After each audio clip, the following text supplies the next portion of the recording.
The Hale dining room was intensely bright under the late afternoon light.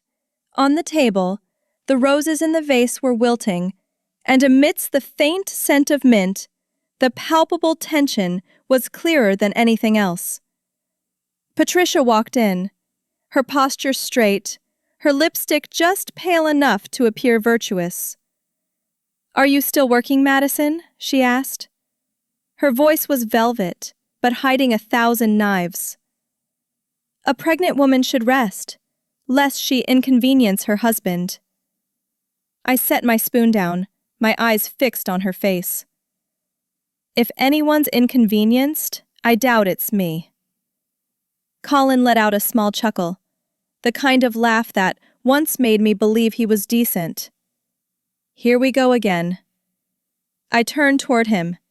Begin what, Colin? Speaking the truth? I pulled a brown file folder from my purse, the printouts of his texts with the other woman. The teacup slipped from Patricia's hand, spilling across the tabletop. Robert stood frozen, his eyes aging several years in a single second. I asked, "Did you call our child a burden?" No one answered. Only the clock ticked, its beats steady and cold. Colin took a deep breath. "I want a divorce." I laughed out loud. "Because you want to live, right?" The light from the window struck his face, pale, weak, like a man who had just lost to himself. I walked out of that house, a place where morality was poured into teacups, and the truth was hidden beneath the tablecloth. Not everyone who sits at your table is family, and the light, sometimes, only comes after everything has shattered. If you've ever had to learn how to stand up from a love that made you feel small, stay with me. This is The Unkind Light, a story of women who dare to step out of the shadows. Subscribe to the channel so you don't miss the coming chapters, where the light begins with the truth. The Santa Fe wind smelled of dry earth and pine resin.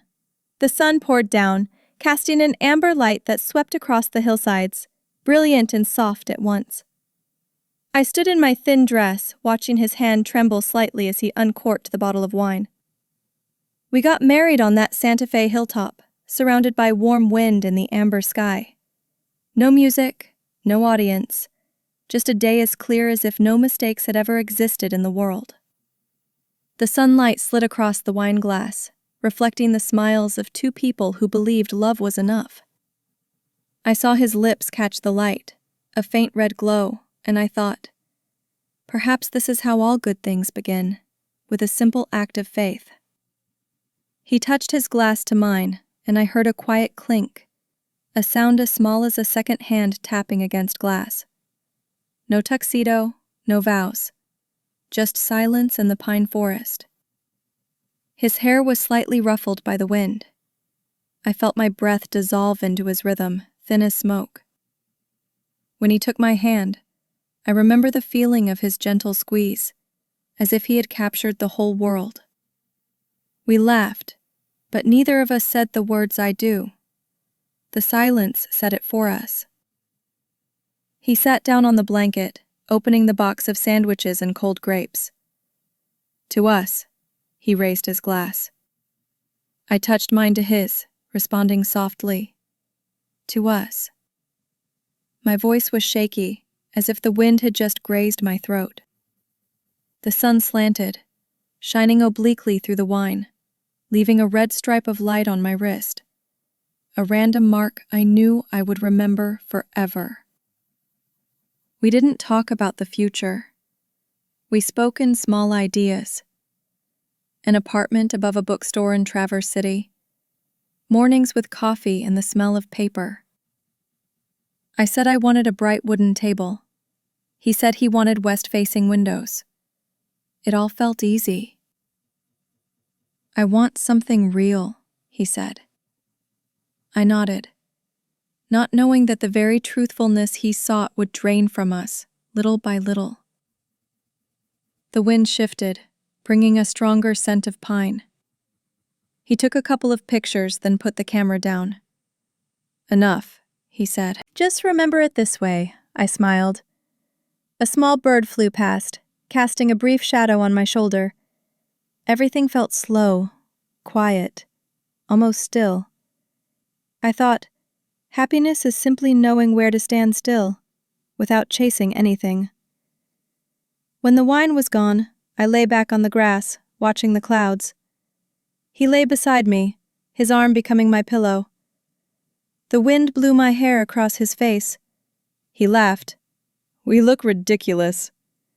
I laughed with him. Maybe that's love.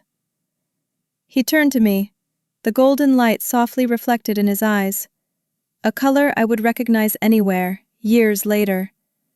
I was 34, he was 37. Two people who thought they were mature. At that age, we believe we know how to love, how to forgive. But we only knew how to dream of a life without mistakes. I didn't realize that the very faith in that perfection would ruin everything. Every marriage begins with a promise and dies with an excuse. He said he would call his mother. I told him, later. He nodded, putting his phone in his pocket. We listened to the wind in silence. There was something in that quietness, warm, yet as fragile as an unfolded paper.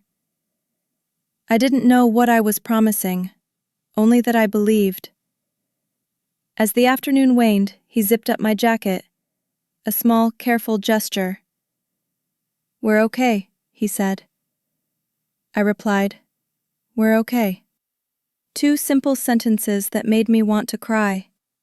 From a distance, the sun dipped through the pine canopy, falling in scattered spots like stage lights on an empty theater.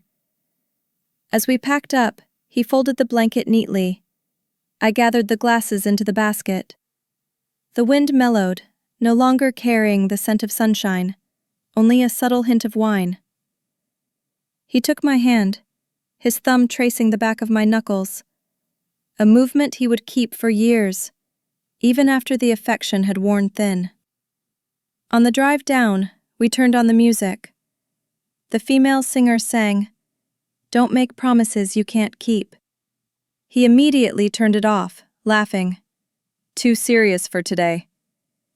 I didn't mind. I looked out the window, watching the amber hill recede, the light withdrawing like ink. Inside I felt something profoundly calm, the quiet that often precedes the first crack. Santa Fe in the evening was soft and distant. He held my hand on the steering wheel, his palm warm and steady. I leaned my head against the seat, listening to the car's rhythm, even as a heartbeat. I thought about tomorrow, about the small apartment, about the smell of coffee in the morning. I thought everything would be fine. I believed that love was enough. I didn't know that sometimes love is just a way for us to practice believing in something that was never real. The wind snuck through the door crevice. The scent of pine flooded the car again. I closed my eyes, whispering to myself, "Hold on to this. One day I might forget the face of the hill, forget the color of the sky, but I wouldn't forget the feeling of that hand, in the amber light, when two people believed the world would stop just because they were holding each other." The apartment was on the second floor of an old bookstore on the outskirts of Traverse City. Below us was the scent of paper, printer's ink, and old oak. The small apartment became our sanctuary. Every morning sunlight slipped through the old glass window panes, casting honey-colored streaks of light onto the walls. He sat at his desk, typing a few lines while I made coffee, listening to the gentle hiss of boiling water like our own private soundtrack. Every evening the smell of paper and coffee blended into our breath, warm and soft. We lived like two people rewriting their lives on recycled paper. Behind him was a bookshelf that reached the ceiling. I often climbed onto a small stool, rearranging the volumes by color. He called it a habit of organized calm. I called it gentle control. He would laugh. His laughter spread across the room, reflecting like the overhead light on the wall. Whenever it rained, the scent of dampness rose, mixing with the coffee aroma, and I felt exactly where I was supposed to be. I believed this was the light that would illuminate my entire life, but the light sometimes is just getting ready to turn off. One morning, I woke up to find he was already gone. Only his coffee cup remained, still warm. I picked it up, smelled the familiar bitterness, but that day it made me nauseous. I thought maybe it was the weather, or that I'd had too much coffee. I laughed to myself. When you're in love, you easily forgive every anomaly, even those of your own body. I started craving shaved ice, something I had never liked. I hated coffee and tasted iron on my tongue. I didn't tell him. I didn't want to disrupt the warm atmosphere that existed. He was immersed in his new project, designs full of formulas and numbers. I just wanted to keep that peace for a little longer. But in the quiet nights, I felt my body knocking on the door softly but persistently. My body was signaling something bigger than joy. One Sunday morning, while the sunlight was still cold, I walked into the bathroom holding the test stick. 2 pink lines appeared in the Sunday morning light.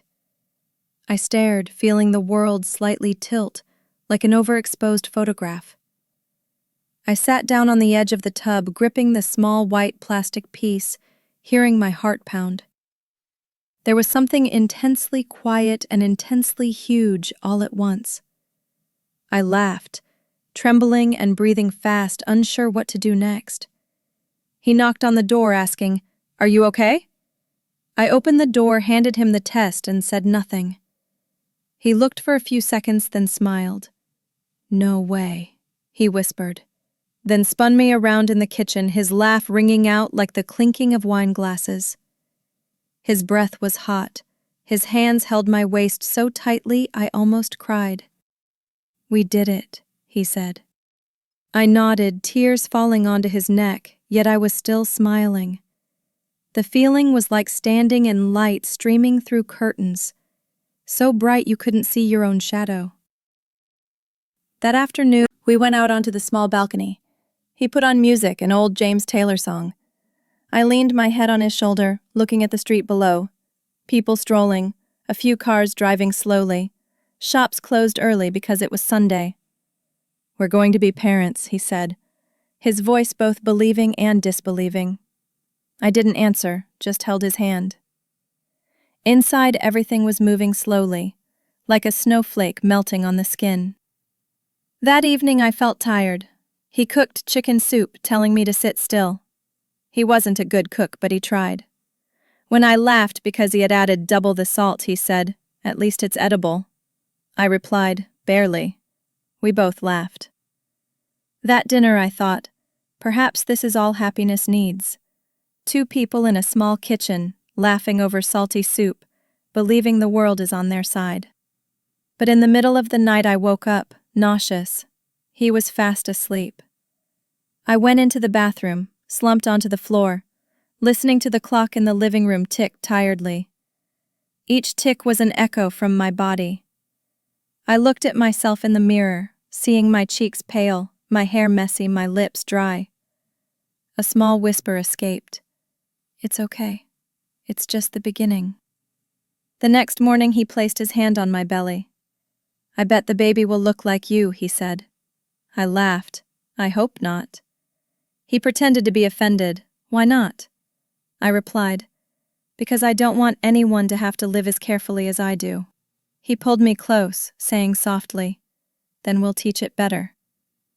His voice was calm, but in his eyes there was something like absolute faith, the kind of faith you only get once in a lifetime.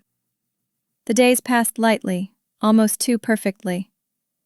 I rearranged the books, wiped the tables, hung a few more picture frames. The last light of the day shone through the window, casting a long streak on the wooden floor. I stood looking at my shadow and his shadow overlapping, feeling a strange sense of peace. I thought, this is what people call home. A place that doesn't need to be beautiful, only needs laughter, the smell of coffee, and someone's hand touching your back without words. When the night light came on, he said, "We should take a photo to remember this." I said we didn't need to. Some moments, if you photograph them, they cease to be real. I only wanted to keep it in my head, the room, the light, the smell of coffee, and his laughter catching in his throat. Outside, the Traverse City wind still carried the scent of the lake and sand. I sat by the window, my hand gently placed on my abdomen, where everything was beginning. Down on the street, someone laughed, someone closed a shop. I quietly thought, please stay. Not just the baby, but this light itself. I closed the curtain, turned off the lamp. The room was immersed in soft darkness, leaving only the warmth of two people. I heard him turn in his sleep, his hand reaching for me out of habit. I smiled, and for the first time I believed that peace could be real.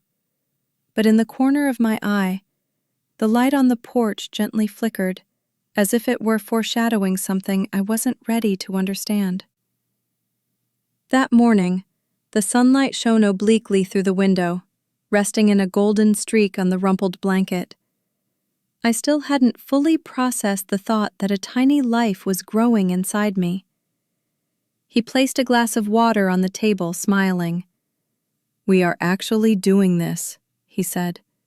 His voice was shaky yet full of excitement.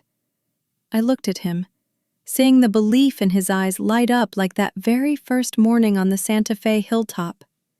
And I trusted that moment, the only thing that wasn't false in this story. We started planning. He researched baby names, joked about choosing a crib, discussed paint for the nursery. "Yellow," he said. "Neutral. Warm." I nodded, writing it in my notebook, as if every small detail were a thread holding us close. I wrote the line, "For the baby, for us." For a week he remained tender. Saltines, lemon drops, a hand to wipe away tears. I remember that evening. I was sitting against the wall, utterly exhausted, while he cut an apple into thin slices. He didn't say a word, just fed me one piece of apple after another. The soft yellow lamplight reflected in his eyes, creating a warmth that made it easy to believe happiness could last. I thought happiness smelled like lemon. Every morning he drove me to the clinic for checkups. I listened to him talk about work, his voice even, laced with a hint of tiredness. He never complained, only occasionally broke off a sentence with a sigh, then turned on the music to fill the gap of silence. We didn't need to talk much. During those short drives, I thought I was learning to love again, through the comfortable silence of people who knew exactly why they were there. In the afternoon, his friends visited. The three men stood around the dining table, opening beers, laughing loudly. One of them clapped him on the shoulder. "There goes your bachelor life, buddy." They all roared with laughter. He managed a strained smile. I saw his quick frown, like a cloud quickly passing over the sun. Just a flash, but I noticed it. Something inside him was contracting, as if this responsibility was too big, too soon, or simply too real. I said nothing.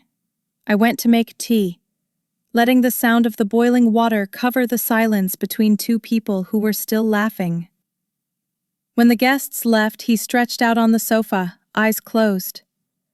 "Just tired," he said, his hand waving lightly in the air. I nodded, setting a glass of water down beside him. I knew he was bewildered, but he didn't know how to articulate it. Just like me, afraid to break the fragile layer of calm that surrounded us. That night I was reading under the yellow lamp. He called from the living room. "Are you okay?" I replied, "I'm fine." A moment of silence, then the sound of the TV turning on. I looked at his shadow on the wall, slumped, knees drawn up, light flickering across his face. That image made me think of someone trying to believe in something they were no longer sure of. The next day, I started vomiting more. The smell of coffee made me turn away. Even the scent of paper from the bookstore made me dizzy. I sat by the window, looking down at the street, trying to swallow sips of water. When he returned, I smiled. "Baby's strong." He nodded, smiling, but his eyes had already moved away before I finished the sentence. I noticed his hand gripping his phone tightly. As night fell, I lay listening to the wind hitting the window frame. Every time I turned, I felt my belly tighten. I called out to him. He answered, "I'll be there." But he didn't come. I chuckled to myself, a small, weary laugh like a shallow breath. In the darkness, I placed my hand on my abdomen, whispering softly, "We'll be fine." Another morning, I made ginger tea. He walked in, dark circles under his eyes. "Didn't you sleep again?" I asked. "What about you?" He didn't answer. He just grabbed his jacket, saying quietly, "Early meeting." The door closed, leaving the room full of steam and the sharp smell of ginger. I stood still, listening to his footsteps gradually disappear down the stairs. From then on, I noticed the streaks of light on the wall begin to change. The morning sunlight was no longer golden honey but stark white. Every car that drove past sounded clearer, as if the house had emptied in some way. In the evening, he came home late. The dinner was cold. I asked if he wanted me to warm it up. He shook his head. "No appetite." He turned off the kitchen light, sat down on a chair. "Do you think we went too fast?" The question dropped into the middle of the room like a stone thrown into still water. I was silent. He looked at me, waiting. I said, "No one is ever truly ready, Colin." He exhaled, nodded gently, and stood up. I didn't cry. I only felt an empty space widening in my chest. Everything he had ever said, ever done, was like fragmented pieces of glass reflecting myself back to me, distorted and cold. The next day I was exhausted again. He told me to rest, then disappeared for the entire day. When he returned, his shirt still carried the smell of the street wind. I asked where he'd been. He said, "Just work." I nodded. There was no evidence to doubt, only a gut feeling. And a gut feeling in a marriage is often the first piece of evidence. I lay on my side, listening to his even breathing next to me.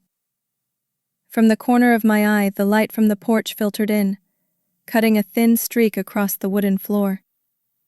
I looked at it, thinking about the first morning he said, "We're doing this." That sentence once contained the whole future. Now it only echoed emptiness. Then my fatigue made him frown. Just once, in the kitchen, when I dropped a glass of water. "Careful," he said. But his voice was no longer gentle. I bent down to pick up the pieces, hearing the glass fragments chime against each other, sharp and clear. He sighed, then left. The bedroom door closed. And love can collapse without a sound, just with a simple roll of the eyes. I gathered the shards in my palm, washing them under the tap. A small piece lightly cut my skin, drawing blood. I looked at the red stain spreading in my palm, then gave a quiet laugh. The light shone in, reflecting a faint white halo on the countertop. I realized, not all light is warm. There is a light that is cold, bright enough to expose every crack, even the ones people try not to see. Their house sat on the edge of town, white walls, the lawn meticulously cut like a carpet. Patricia opened the door with a perfect smile, the scent of jasmine perfume wafting out. Are you still working? Few women nowadays want children anymore. Her voice was soft like velvet, but with metal hidden beneath every word. I heard the word few echo in my head like a knife sliding across glass. I put my bag down, trying to keep my posture straight, smiling. I'm still working, but I've reduced my hours. Patricia nodded, her eyes bright but not warm. Good. Don't overexert yourself.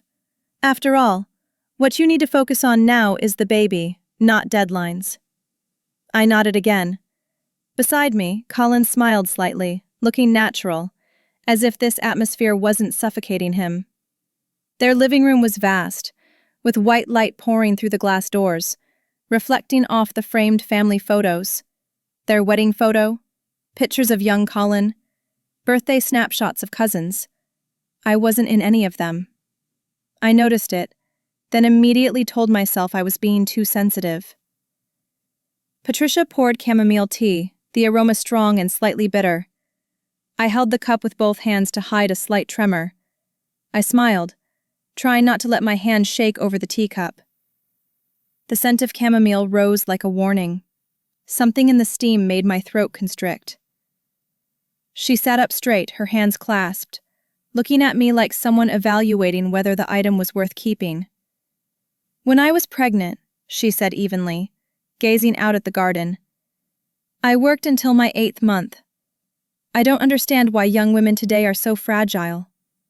Colin added, my mother was running a daycare while she was pregnant. I nodded, smiling, but something in my chest slipped. A small crack, from which the light inside me began to leak. I heard it, a thin sound like a thread snapping. You can rest if you're tired, he said, still using that gentle tone. But I heard the distance in every word. I looked over. He was busy adjusting his tie, not looking at me. The comment was no longer concern but social protocol. Patricia tilted her head. How soon do you plan to quit completely? I don't know yet. I have to see how things go. Don't push yourself. My son likes a woman who knows her priorities. She smiled faintly, but her eyes didn't join in. Colin remained silent, letting her speak. I realized that in this conversation I was the outsider. I took a sip of tea, the heat stinging my lips. I put the cup down, trying not to make a sound. The polished tabletop reflected my hands, pale and thin. I suddenly remembered the doctor's words. You need more rest. But how could I rest, when every passing minute made me feel smaller in this house? Colin turned to his mother. Mom, the tea is great. Patricia smiled. Thank you, darling. The way she said darling reminded me. To her, I was just an intruder. I looked at the antique clock on the wall. The second hand moved slowly, each tick tapping against my chest. The air in the room thickened, so quiet I could distinctly hear the teacup being set down. I took a deep breath. The chamomile scent was now heavy, like a sweet smoke trying to fill my lungs. For lunch, Patricia served cold cuts and lemon salad. I sat across from her, watching the way she sliced the lemon paper thin, each slice perfectly even. The light shone on the knife, flashing like metal cutting through the sun. I remembered the first time he brought me here. She smiled the same way, placed her hand on my shoulder and said, Welcome to the family. Then, I believed her. Now I just wanted to leave this room. You know, she said, in my day I drove myself to the hospital, without needing anyone's help. I smiled, nodding. Yes, you're very capable. She chuckled softly, as if she had won a small chess game. Colin put down his fork, wiping his mouth. Mom, I think we should let her rest a bit. Oh, I'm just making conversation, she replied, her voice still mild. I quietly said, It's okay. He glanced at me. His look skimmed over me like someone evaluating a mistaken purchase.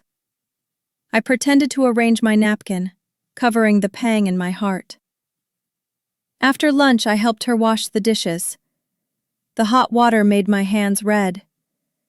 Patricia talked about her charity work, about women who don't appreciate family. I listened, only occasionally saying yes to be polite. Every word she spoke was like a thread, tightening around my neck. When I finished washing up, I stepped onto the porch. The wind carried the scent of lemon from the leftover salad, a scent that was both fresh and sour, mixed with soap. I stood looking at the backyard, the trees perfectly trimmed, not a single branch out of place, a perfection that suffocated me. I realized happiness here was not warmth, it was control. Colin came out, placing his hand on my shoulder. "Are you okay?" "I'm fine. You know my mom is just worried." "Of course," I replied. But in my mind, a part of me had stopped believing. On the drive home, he turned on the music, the window half down. The sunlight slanted in, hitting his face. I glanced over, seeing a serene but unfamiliar look. He asked, "Are you really going to quit your job?" "Only temporarily. I'll start again when I feel better." He was silent. That answer didn't please him, and I knew it. The car stopped at a red light. He looked straight ahead, his fingers tapping lightly on the steering wheel. "Mom just wants what's best for you." Best for me or best for her image? He turned back, his gaze chilling half a degree. "Don't start." I looked out the window, saying nothing more. When the car pulled into the parking lot, I opened the door before him, without waiting. In my mind, the scent of lemon still lingered. The smell that once suggested happiness now only left a sour, bitter taste. I realized the light in the small apartment above the books was still yellow, but it was different now. It was no longer the light of a beginning, but the light leaking through a small crack that no one was willing to look at directly. That night I lay still, listening to his steady breathing next to me.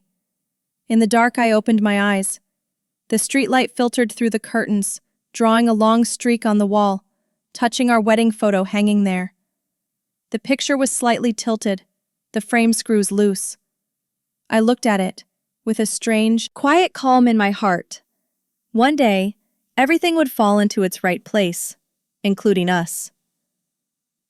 On a weekend morning, Patricia brought over a basket of fruit and a porcelain teacup. She smiled, placing them on the kitchen counter like a ritual. "You are so lucky to have such a thoughtful husband," she said, her voice smooth and bright like the sunlight on the porch. But I knew that in this house, a compliment could also be a knife. Colin stood beside me, offering a faint smile. "Mom, she's doing fine." "Of course," she replied. "I just want to remind you, not everyone has such a devoted man." I nodded, smiled, and felt my throat go dry. When the door closed, the small apartment fell back into silence. I washed the teacup, my hands wet and cold. Outside, the Traverse City wind brought the smell of rain earlier than usual. I opened my notebook, writing in small script. Day 40, compared to his mother. I wrote nothing more beneath that line. Paper doesn't lie, but it can hear the sound of silence being kept. I closed the journal, placing it in a drawer, as if burying a forbidden truth. My mornings repeated with the smell of anti-nausea medication and dim light. Each day, I vomited until my knees hit the cold floor. The water in the basin was cold, the sound of flushing hollow and dry. The damp smell of the bathroom mixed with the taste of salt on my lips. I looked at myself in the mirror, my hair sweat-soaked, my skin pale, my eyes swollen. That reflection reminded me of the porcelain dolls in Patricia's house. Beautiful, fragile, and utterly voiceless. When I came out of the bathroom, he was gone. On the table was a small note. "Lunch in the fridge. Back by 6.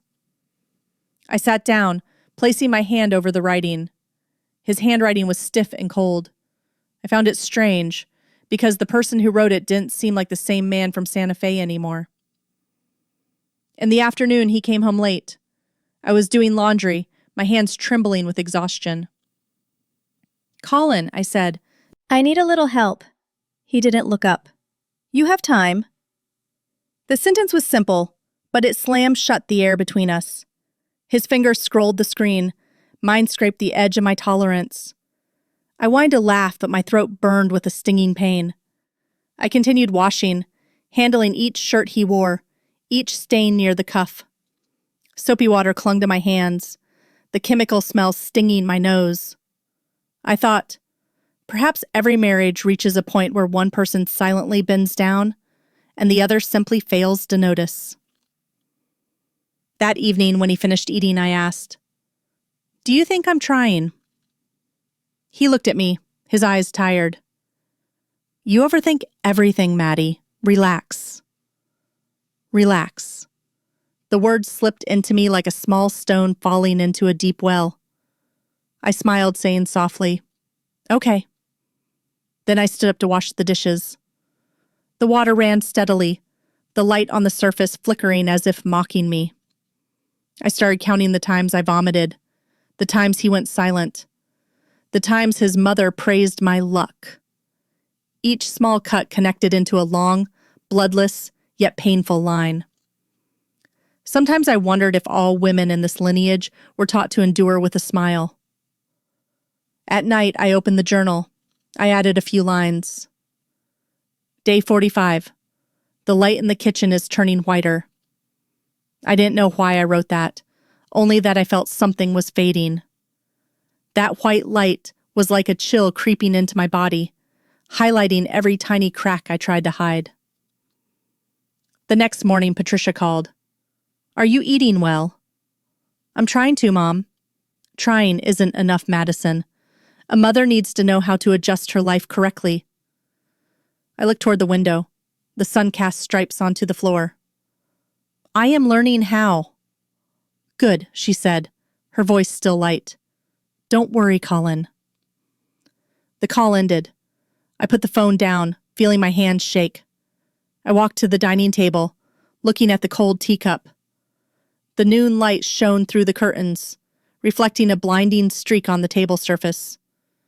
I gently tilted the cup, seeing my distorted reflection within it. I remembered him saying on our wedding day, "We don't need perfection, just honesty." The phrase now sounded like a mockery. In the afternoon, he returned, holding a bag of groceries. "Mom said you should eat more greens." "Mom says a lot of things," I replied. He looked at me, silent, then said, "She means well." I didn't answer. I just thought, in the language of his family, mean well meant intentional control. I cooked dinner, the scent of garlic and lemon filling the kitchen. He ate little, spoke little. We finished the meal in silence. I cleared the plates. He sat reading the news on his phone. Every time the screen light reflected on his face, I felt like there was a wall between us, transparent but impenetrable. Washing the dishes, I watched the water flow through my fingers, feeling time melt away. I thought, perhaps everything I was living was just a series of comparisons. Me to his mother, me to other women, me to my former self. In every comparison I lost, simply because I chose to love. When night fell, I went out onto the balcony. The wind carried the lemon scent from dinner. I leaned against the railing, looking at the lit windows of the apartments across the street. Somewhere people were laughing, playing music, living as if they had nothing to lose. I inhaled deeply, letting the lemon scent hit my throat, sharp and real. I went back inside, seeing him asleep, his back turned to me.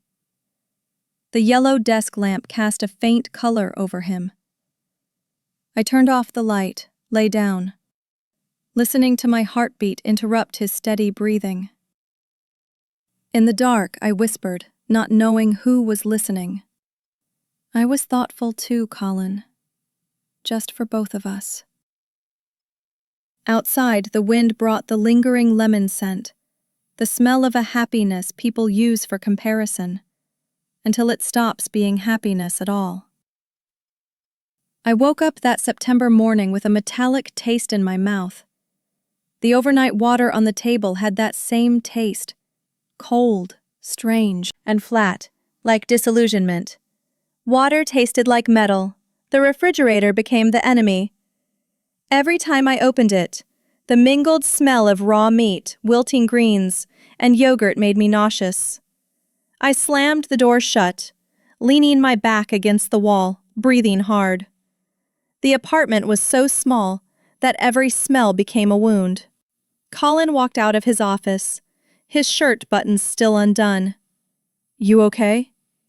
"I'm fine," I said, clutching my stomach.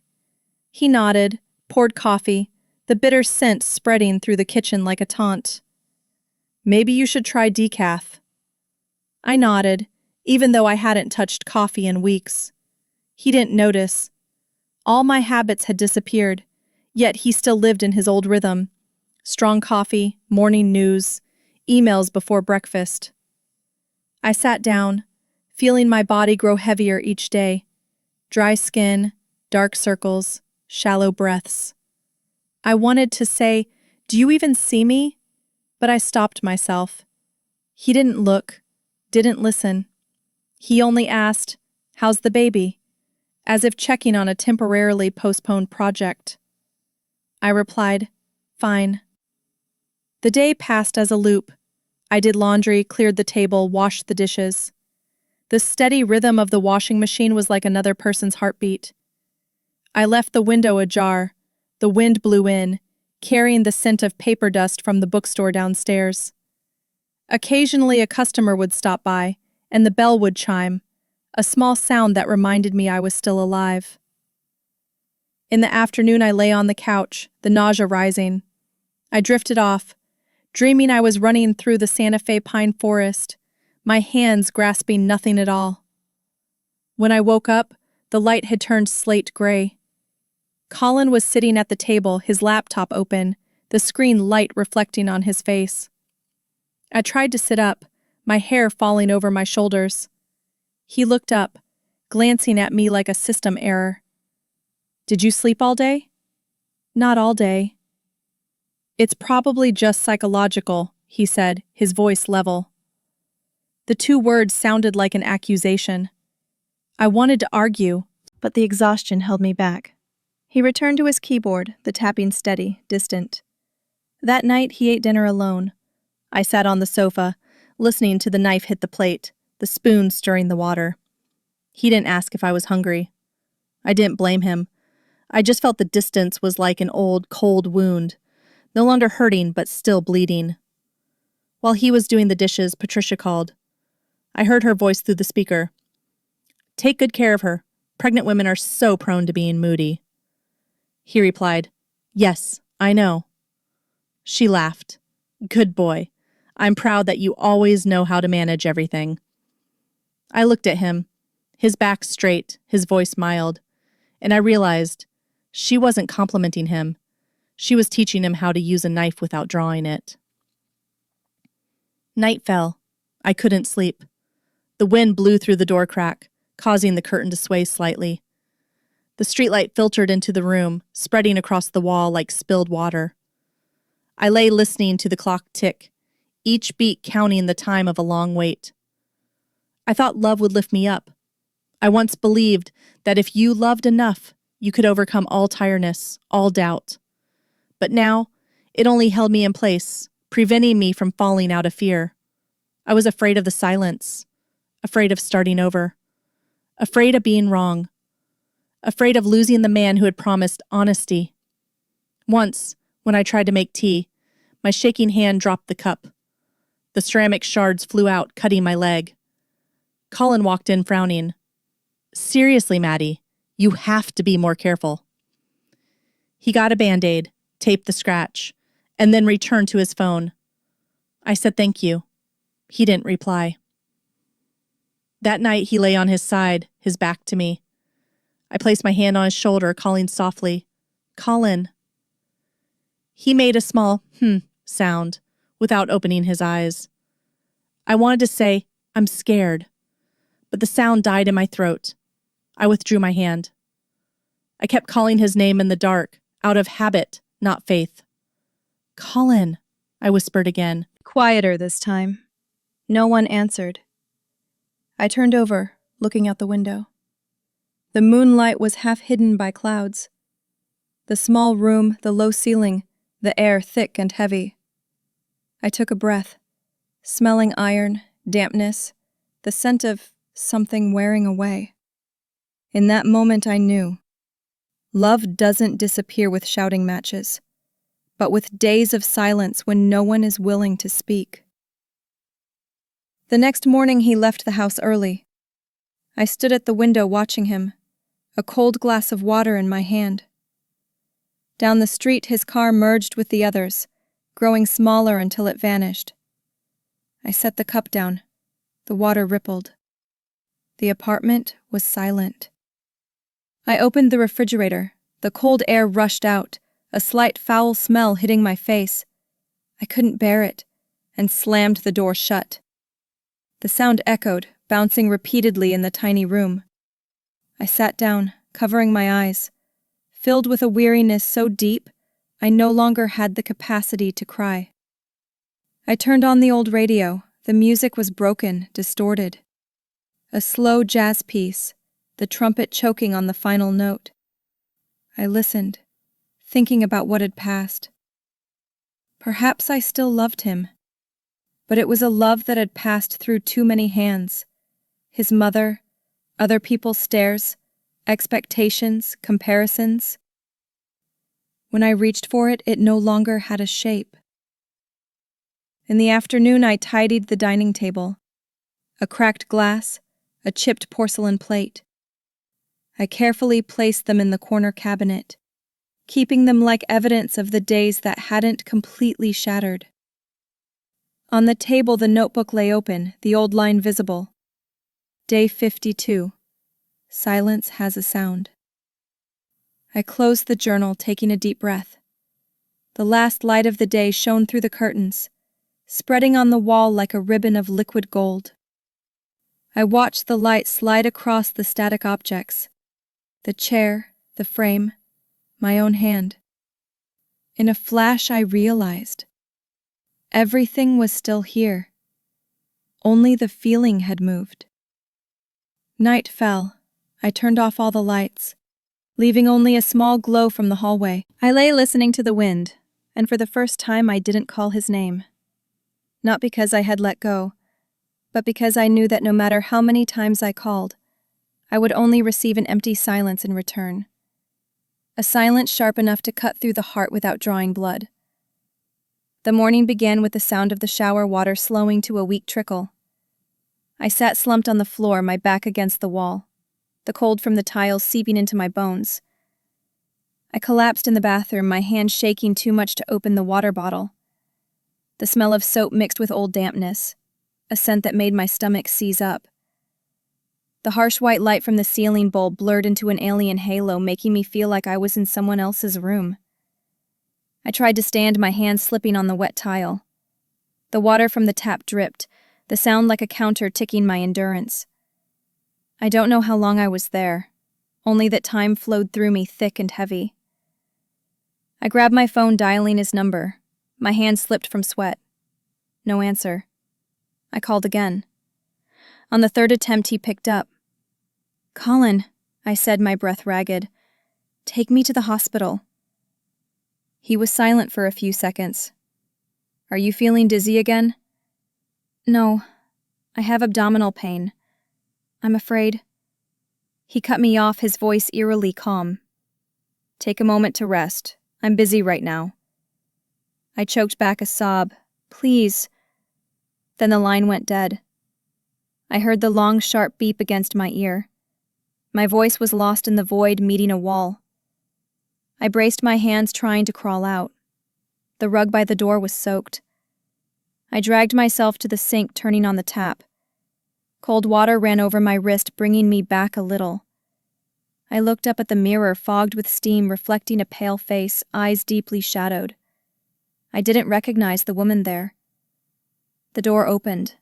Colin walked in, his shirt not fully buttoned, the scent of faint cologne. He looked around, then looked at me. His gaze slid over me. He leaned against the door frame and smiled. "That's enough with the performance." I looked up, my voice hoarse. "I'm not performing. I'm in pain." "You're always in pain, Maddie. I'm tired of it." "You can be tired, but I am." "Stop." He raised a hand, then crossed his arms. The light slanted from the hallway, splitting his face in two, half bright, half cold. I saw it in his eyes. No longer a husband, only a weary audience member. I tried to stand, but my legs wouldn't obey. He watched, not moving closer. "If you can't handle a little nausea," he said slowly, "maybe you're not ready to be a mother." That sentence dropped onto the tile like a heavy object, shattering in my head. I was silent, listening to my heart pound rapidly, throbbing like a knock on the door. In that instant, I clearly saw the boundary between us, a line that, from now on, might never be repaired. He left, his footsteps receding. The door closed, soft as a sigh. I sat in the blinding light.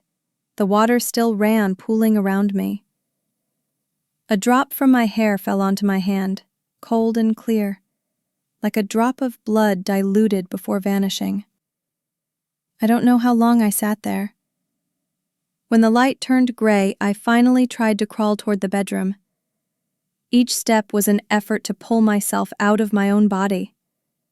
My body, once a sanctuary, now became a cage. Each breath was a bar. Every cramp was a warning that I had lost my freedom within my own flesh. At noon, I lay on the bed, my eyes wide open. The light filtered through the curtain, cutting diagonal streaks. Every streak of light was a knife cut. I heard the birds outside the window, the rustle of paper from the bookstore falling onto the street. All were distant. All belonged to a world I could no longer touch. My phone vibrated. A text from him. "Meeting ran late. Eat something." That was all. No, "Are you okay?" No, "I'm sorry." I reread it multiple times, then turned the phone off. In the afternoon, I went to the kitchen. The cold smell of the wooden floor, the lingering lemon from the previous meal, the soap, everything intertwined, making me dizzy. I sat down, biting my lip to keep from crying. My tears no longer fell naturally. They needed a clear reason, as if they too had learned to be accountable. When he came home, it was almost dark. I heard the key turn, his slow footsteps. He looked around, saw the house tidy, food warmed up. "Looks better," he said. I nodded, not looking at him. He ate, silently.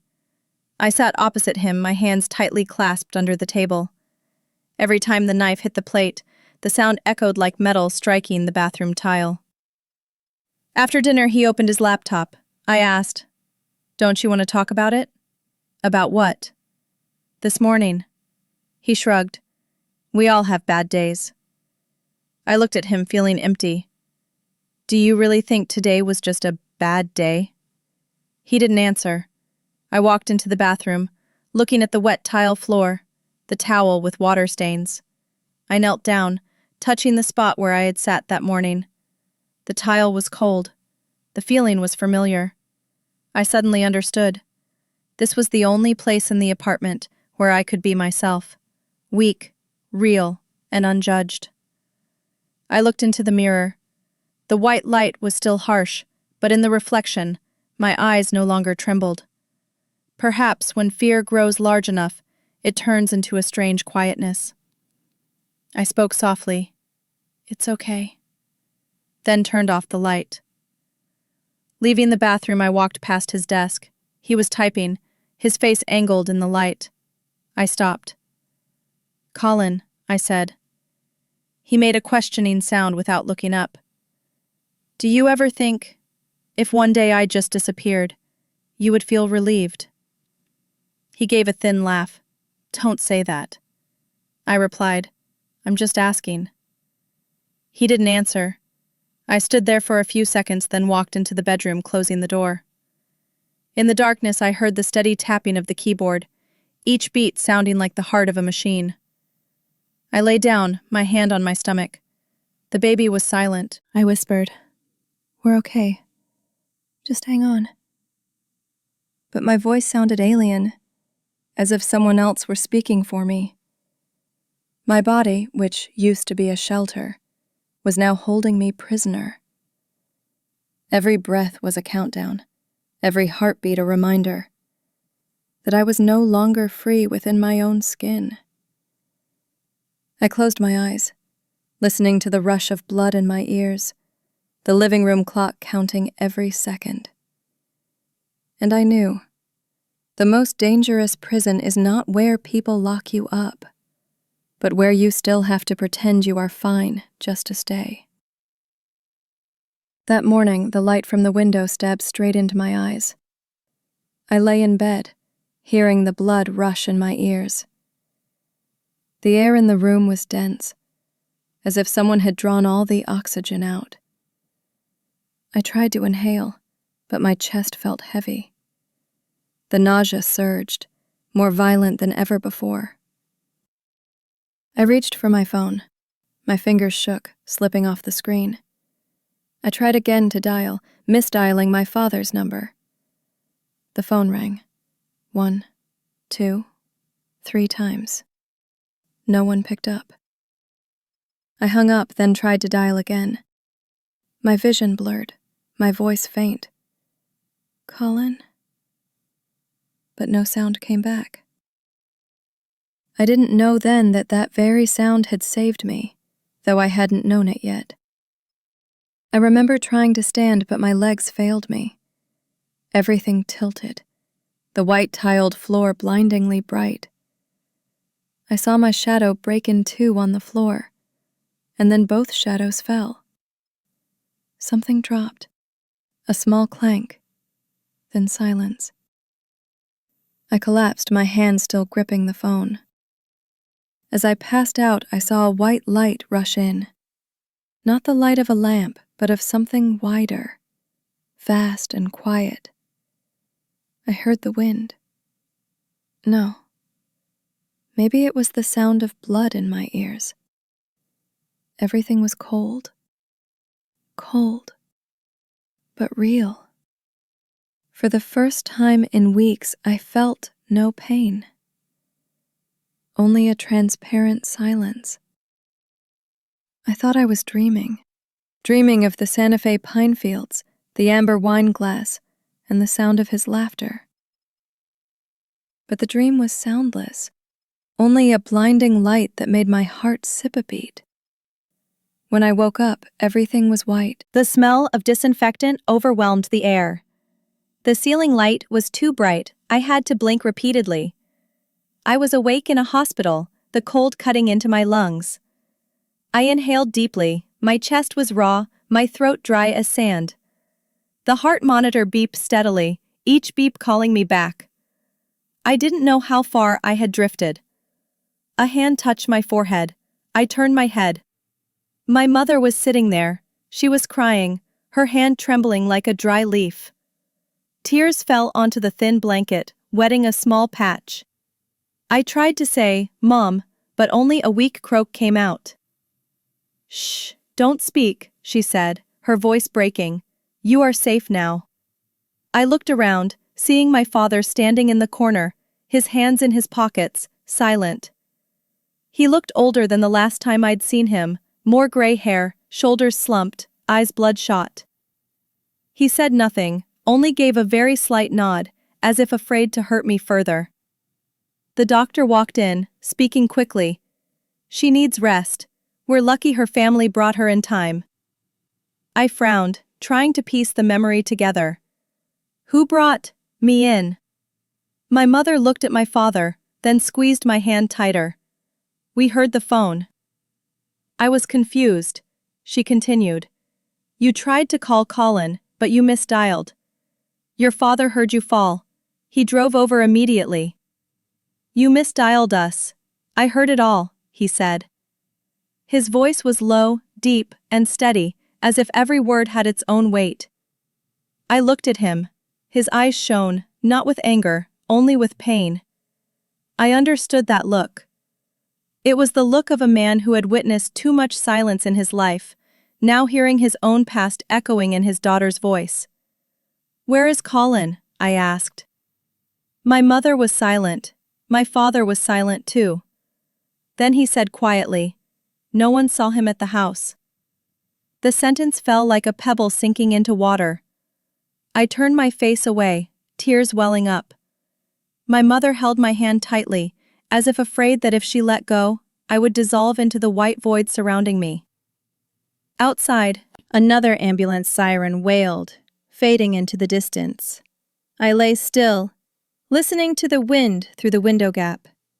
The wind smelled of medicine, cold and real. I thought about the light I had seen when I fainted. The light that didn't judge, didn't accuse, only opened into silence. Perhaps, in that moment, I had almost chosen to leave this life, and perhaps someone had pulled me back, with a love that needed no proof. As the afternoon waned, the doctor said I could have a light meal. My mother spoon-fed me porridge, her hand still trembling. "You have to tell me when you feel ill. Don't endure it alone." I gave a weak laugh. I didn't want to bother anyone. "You are not a bother, you are my daughter." Her voice broke, taut like a strained thread. My father stood by the window, looking out at the parking lot. "You have been silent for too long," he said. I looked at him. "I just didn't want anyone to think I was weak." He nodded. "Did he make you think that?" I didn't answer. He sighed. "When a person makes you forget your own voice, that's no longer love." That night, my mother slept in the chair next to the bed.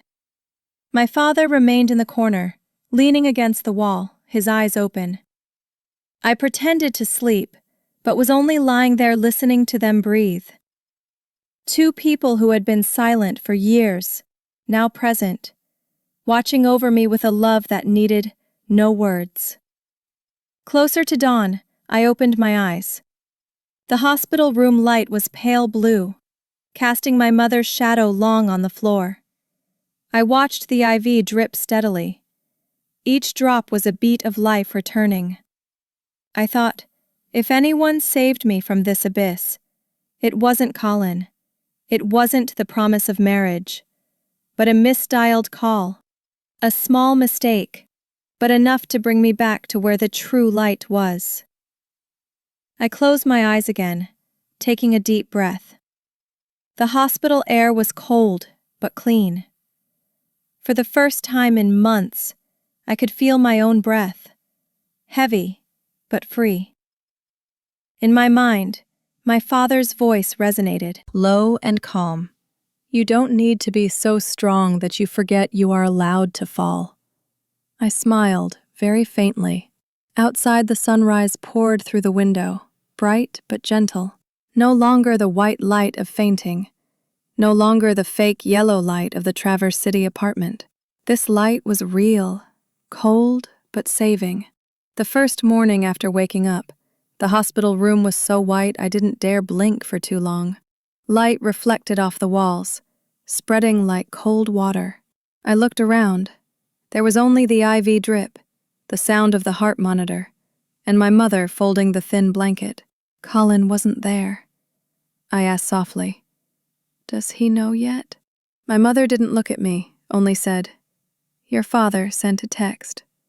"Did he say anything?" She was silent. In the white room, his absence was larger than any wound. A nurse walked in, checking my vitals, her voice gentle as if afraid to break the atmosphere. "Your husband hasn't arrived yet?" I shook my head. She nodded, asking nothing more. I was grateful for that silence. Some questions, when asked, tear another line in the heart.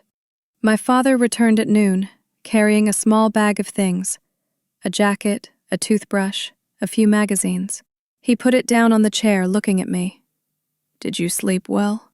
Better now. The doctor said the baby is fine. I nodded, trying to smile. He didn't say anything else. We sat together for a long while. When he stepped out to take a call, my mother sat down in his place, her face etched with fatigue. After a moment, I asked, "Did you talk to him?" She took a deep breath, her hands clasped in her lap. Yes, but not to him. I frowned. Patricia called. I was silent. Only the sound of the wall clock could be heard. She continued. He was out to dinner with the girl his mother chose. The sentence dropped lightly, but it was cold. I laughed, a soundless kind of laughter, laughing to keep the blood from surging to my heart. What's her name? I asked, my voice calmer than I expected. Emily. How long has he known her? I don't know, but it doesn't sound like it's a new thing. She looked at me, her eyes full of hesitation. I didn't want you to hear it from anyone else. I nodded. It's okay. I'm not surprised. We fell silent together. I heard the nurse's shoes passing, the sound of a cart rolling down the hallway, the faint metal sound hitting the wall. Everything sounded clearer than usual, as if my ears were trying to fill the void with the smallest sounds. The nurse returned, checked my blood pressure, and smiled. The baby is doing well. A simple sentence, but I gripped my mother's hand, grateful for the light for the first time. My mother looked at me, her eyes moist. She said, "You have to eat something." I will. My voice was soft but real. In the afternoon, my father sat by the window reading the newspaper. The light slanted down on his collar, glinting silver. I asked, "Are you angry?" About what? That I kept believing him for so long. He folded the paper, looking at me over his glasses. Angry? No. Everyone has the right to believe, Maddie. Anger is reserved for those who know everything and still choose silence. I nodded, feeling a lump in my throat. The sky faded. The sunlight from the window touched my mother's face as she dozed beside the bed. I gently touched her hair, feeling the strands as thin as thread. I suddenly remembered the first time my mother was sick when I was small, and I had sat just like this, watching over her, sleepless. Now the roles were reversed, but the love kept its original form. In the evening, the doctor came for a final check. "You are much better," he said gently. "Your body is recovering, but you need to avoid stress." I laughed. "That's difficult." He offered a professional smile. "Stress sometimes doesn't kill anyone, but it turns off the light in them." I looked out the window, whispering, "I know." When the lights dimmed, the room was only lit by the heart monitor, blinking green. Each time it lit up, I saw a reflection of my face on the white wall. Another woman was looking back at me, with eyes that were no longer afraid. I recalled his last phone call. "I'm tired. Don't make a scene." At the time, I thought he might be scared. Now I understood. He was only scared of being truly seen.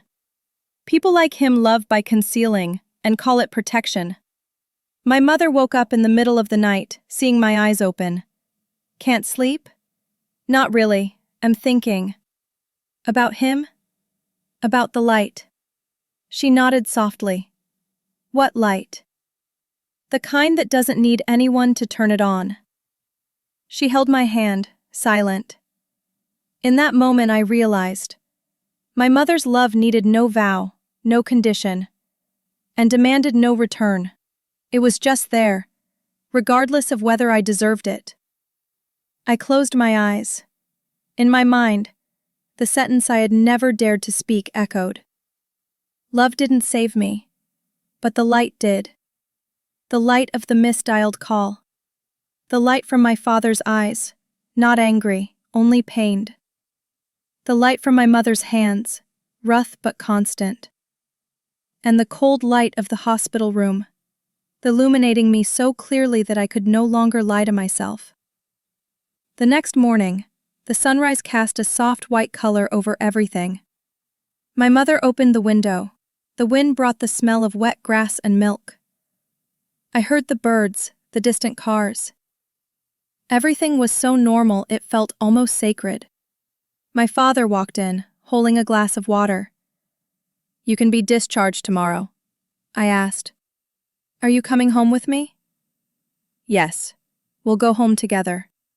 I smiled, for the first time in weeks, a smile that didn't tremble. Colin didn't come, but I wasn't waiting. Inside me something else was growing, not just the child, but a new part of me, grateful for what survived. I looked out the window, the white light covering the curtain, soft yet real. I touched my stomach, whispering, "We're okay." And in that moment I believed, not in love, not in people, but in the very clarity that was slowly seeping through every crack within me. I heard his footsteps before I saw him. The familiar, even, confident stride, not fast, not slow, as if this were just a social visit. The room door opened and he appeared with a bag of cookies, and the smile that had once made me believe. "Here she is," he said, his voice light and cheerful, as if walking into a coffee shop. "You look better than I thought." I sat up. The smell of disinfectant mixed with his cologne made my stomach clench. I said nothing. My mother stood right beside the bed as if she had been prepared for this all along. She set the porridge tray down, her voice even but cold. "She is resting on doctor's orders. She can't have long visits." The air in the room was heavy, like glass about to crack. He placed the bag of cookies on the table, his eyes glancing past my mother, then settling on me. "I brought your favorite, the kind with the lemon zest, remember?" I nodded slightly. "You remember the details well," he smiled. "Of course, I always do." A pause. Only the heart monitor's steady beep, beep remained, cutting through the strained breaths of 3 people trying to keep calm. My mother crossed her arms. "I don't think my daughter should be eating sweets right now." "The doctor didn't forbid it," he said, not looking at her. "A doctor doesn't need to forbid what a person with conscience understands on their own." The sentence dropped between them, sharp as a shard of glass. He gave a strained laugh. "I appreciate you caring for Madison, Mom, but she's my wife. I can take care of her myself."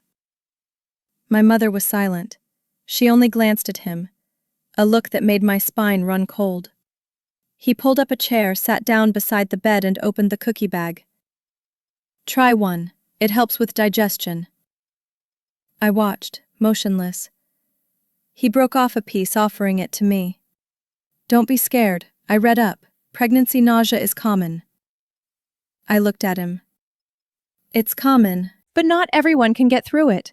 He shrugged, as if I had stated something trivial. "You always overdramatize things, Maddie," he said, still in that same tone, light, rational, dry as sand. "It's pregnancy today, full-time sickness tomorrow." He spoke while looking at his phone, avoiding my gaze. My mother gripped the armrest of her chair, her knuckles white. I asked softly, "Do you hear what you're saying?" He looked up, smiling. "I'm just speaking the truth." I sat up straighter, the light from the window shining on his face, cutting it into fragments. "Which truth? That I bother you? That I'm no longer the person you once wanted?" He sighed. "Maddie, don't start this. You're weak now. Stop overthinking." My mother interjected. "Do you think she's weak because of you?" He turned to her, his voice cold. "I understand you love your daughter, but this is between a husband and wife." "No," she countered. "This is about an unborn life, and a man who has forgotten his vows." He stood up, shoving his phone into his pocket, taking a deep breath. I'll come back when the atmosphere is less toxic. Toxic, I repeated, giving a soft laugh. Who are you talking about? He didn't answer. When the door closed, a soft sound echoed, the first crack in the facade of false silence. I looked at the bag of cookies still on the table, the lemon scent faintly rising like smoke. My mother picked it up and dropped it in the trash can. You don't need those things, she said, her voice small. I nodded. I know. The room became quiet again. The white light shone onto the bedsheet, reflecting on my skin, cold but real. I suddenly recalled fainting, when that white light had scared me, but now it made me feel completely illuminated. The afternoon wore on. My mother read a magazine by the window. I lay still, listening to the wind. In my head, his words repeated. It's probably psychological. Relax. I'm just speaking the truth. Every word had once been a reason for me to forgive. Now, it was evidence of a dead marriage no one would bury. The nurse came in to check on me. Would you like the lights dimmed? The afternoon sun is a bit harsh. I shook my head. Leave it as it is. It's quite blinding. I need to see everything clearly. She nodded, leaving the room. I looked toward the wall where the light was gradually sliding down, shining on a small crack near the power outlet. That white light, cold and honest, revealed everything with cruel clarity. I heard my mother speak softly without looking up. What are you going to do? For now, nothing. And later? I took a deep breath. I won't let anyone decide for me anymore. My mother looked up, her eyes wet but peaceful. Good, because if you don't, the light will do it for you. Night fell, and I woke up amidst the first rain of the season.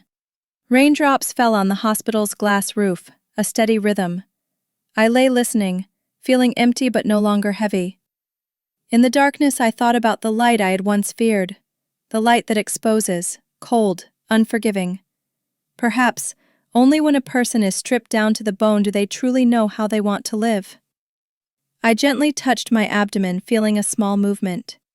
The baby was still there, calm, strong, as if it knew all storms were temporary.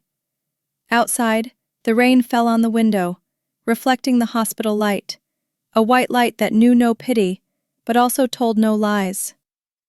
I closed my eyes, whispering to myself, let the light do its work. The night before my discharge, I barely slept.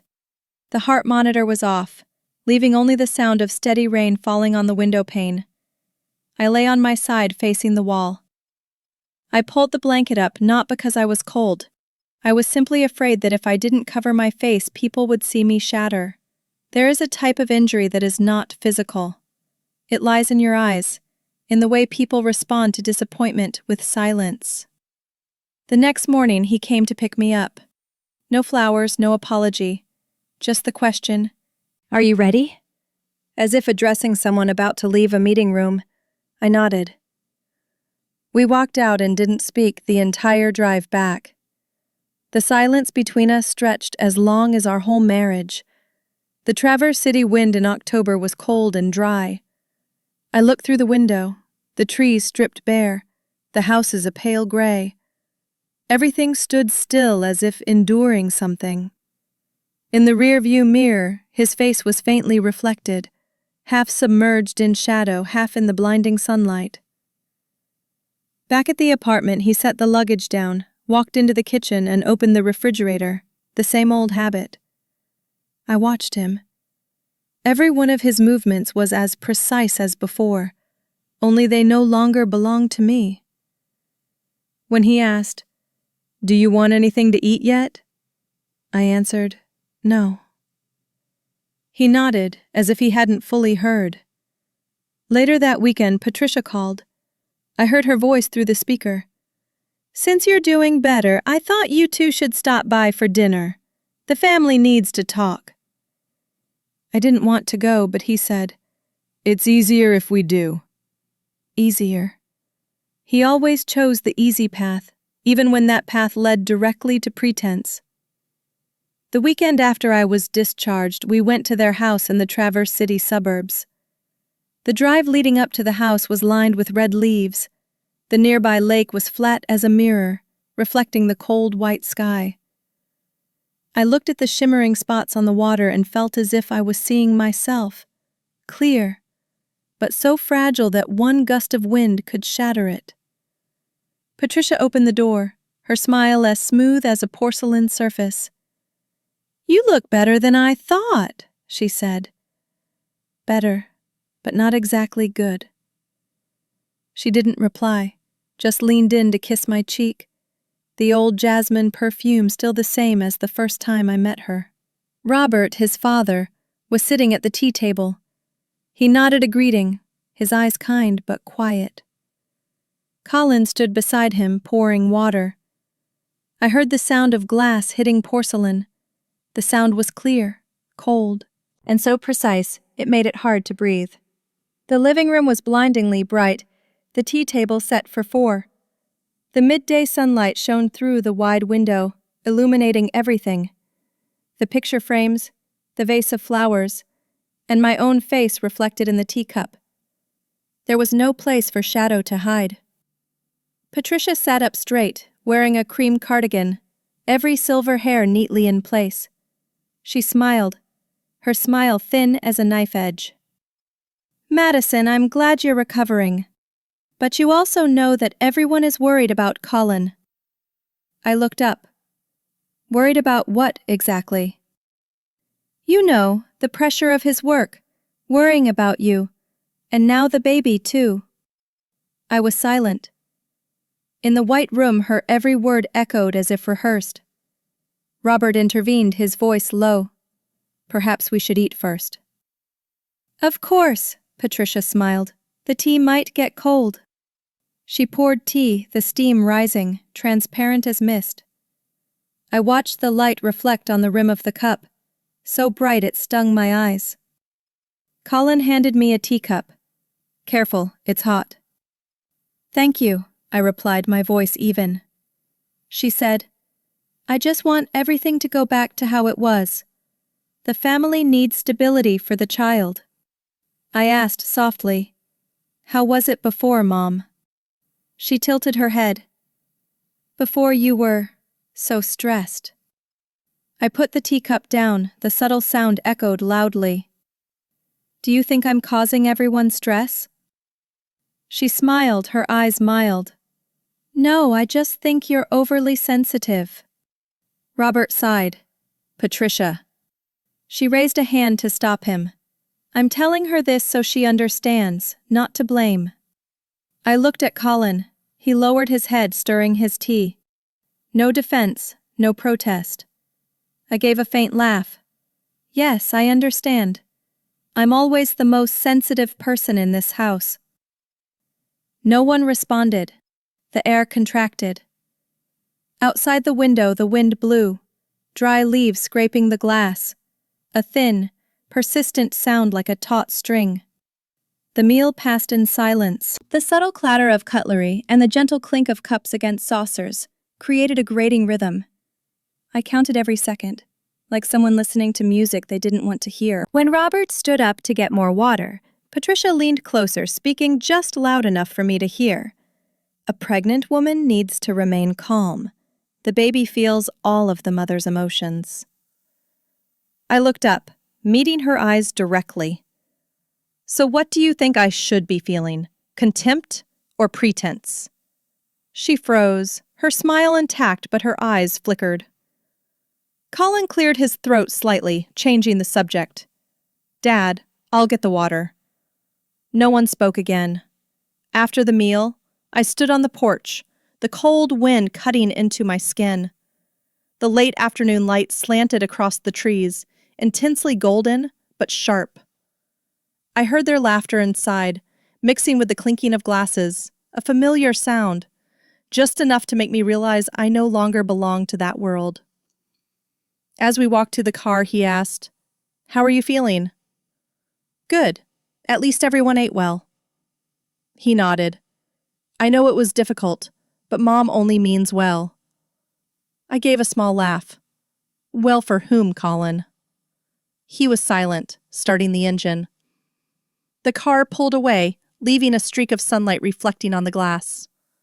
On the way back, I leaned my head against the door, watching the sunspots dance through the window, so bright I had to close my eyes. The white light poured in, cold, direct, and unforgiving, like a truth that left no room for retreat. In the darkness behind my eyelids, I saw it clearer than ever. Between him and me, there was no longer love, only a void bearing his name, so vast that every silence could echo within it.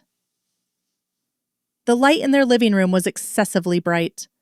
The oak tabletop was so polished that it reflected the bridge of my nose. I set my cloth bag down on the chair, unzipped it, and took out the thick brown file folder. The coarse paper cover scraped against my skin, the sound as quiet as a slight cough. I slid it toward Colin, then changed my mind, sliding it instead toward his father. I think you prefer a hard copy, I said. Robert looked at me, slowly picking up the file. His eyes aged several years in a single second. Colin leaned back in the chair, crossing his legs, trying to maintain a polite smile. Patricia sat beside him, back straight, her hand resting on her son's knee like a practiced ritual of comfort.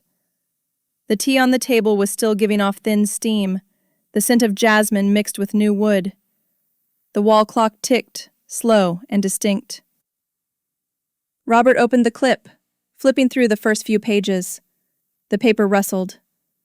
Screenshots lay in neat rows: time, date, outgoing number, incoming number. Fragmented messages that pieced together a story no one wanted to read aloud. Colin gave a thin laugh. You printed out private messages? I looked him straight in the eye. Because privacy only matters when there's decency. Patricia squeezed her son's hand, her voice soft. It's just a misunderstanding. Her eyelid trembled as if she had just heard the falsehood in her own voice. Robert stopped at a page.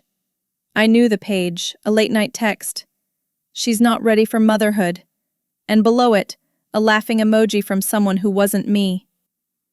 The clock continued to tick into the room's skin. Colin cleared his throat, trying to break the silence. Everyone is overreacting. Emily and I were just talking. Mental support, that's all. Support like calling your wife a burden? I asked, while I was fainting in the bathroom. He smirked. You misread that. I was speaking generally. Everyone gets tired during pregnancy. You tend to personalize things. Patricia interjected, her hand pressing heavier on her son's knee. Madison, you're weak and sensitive, so you misinterpret things.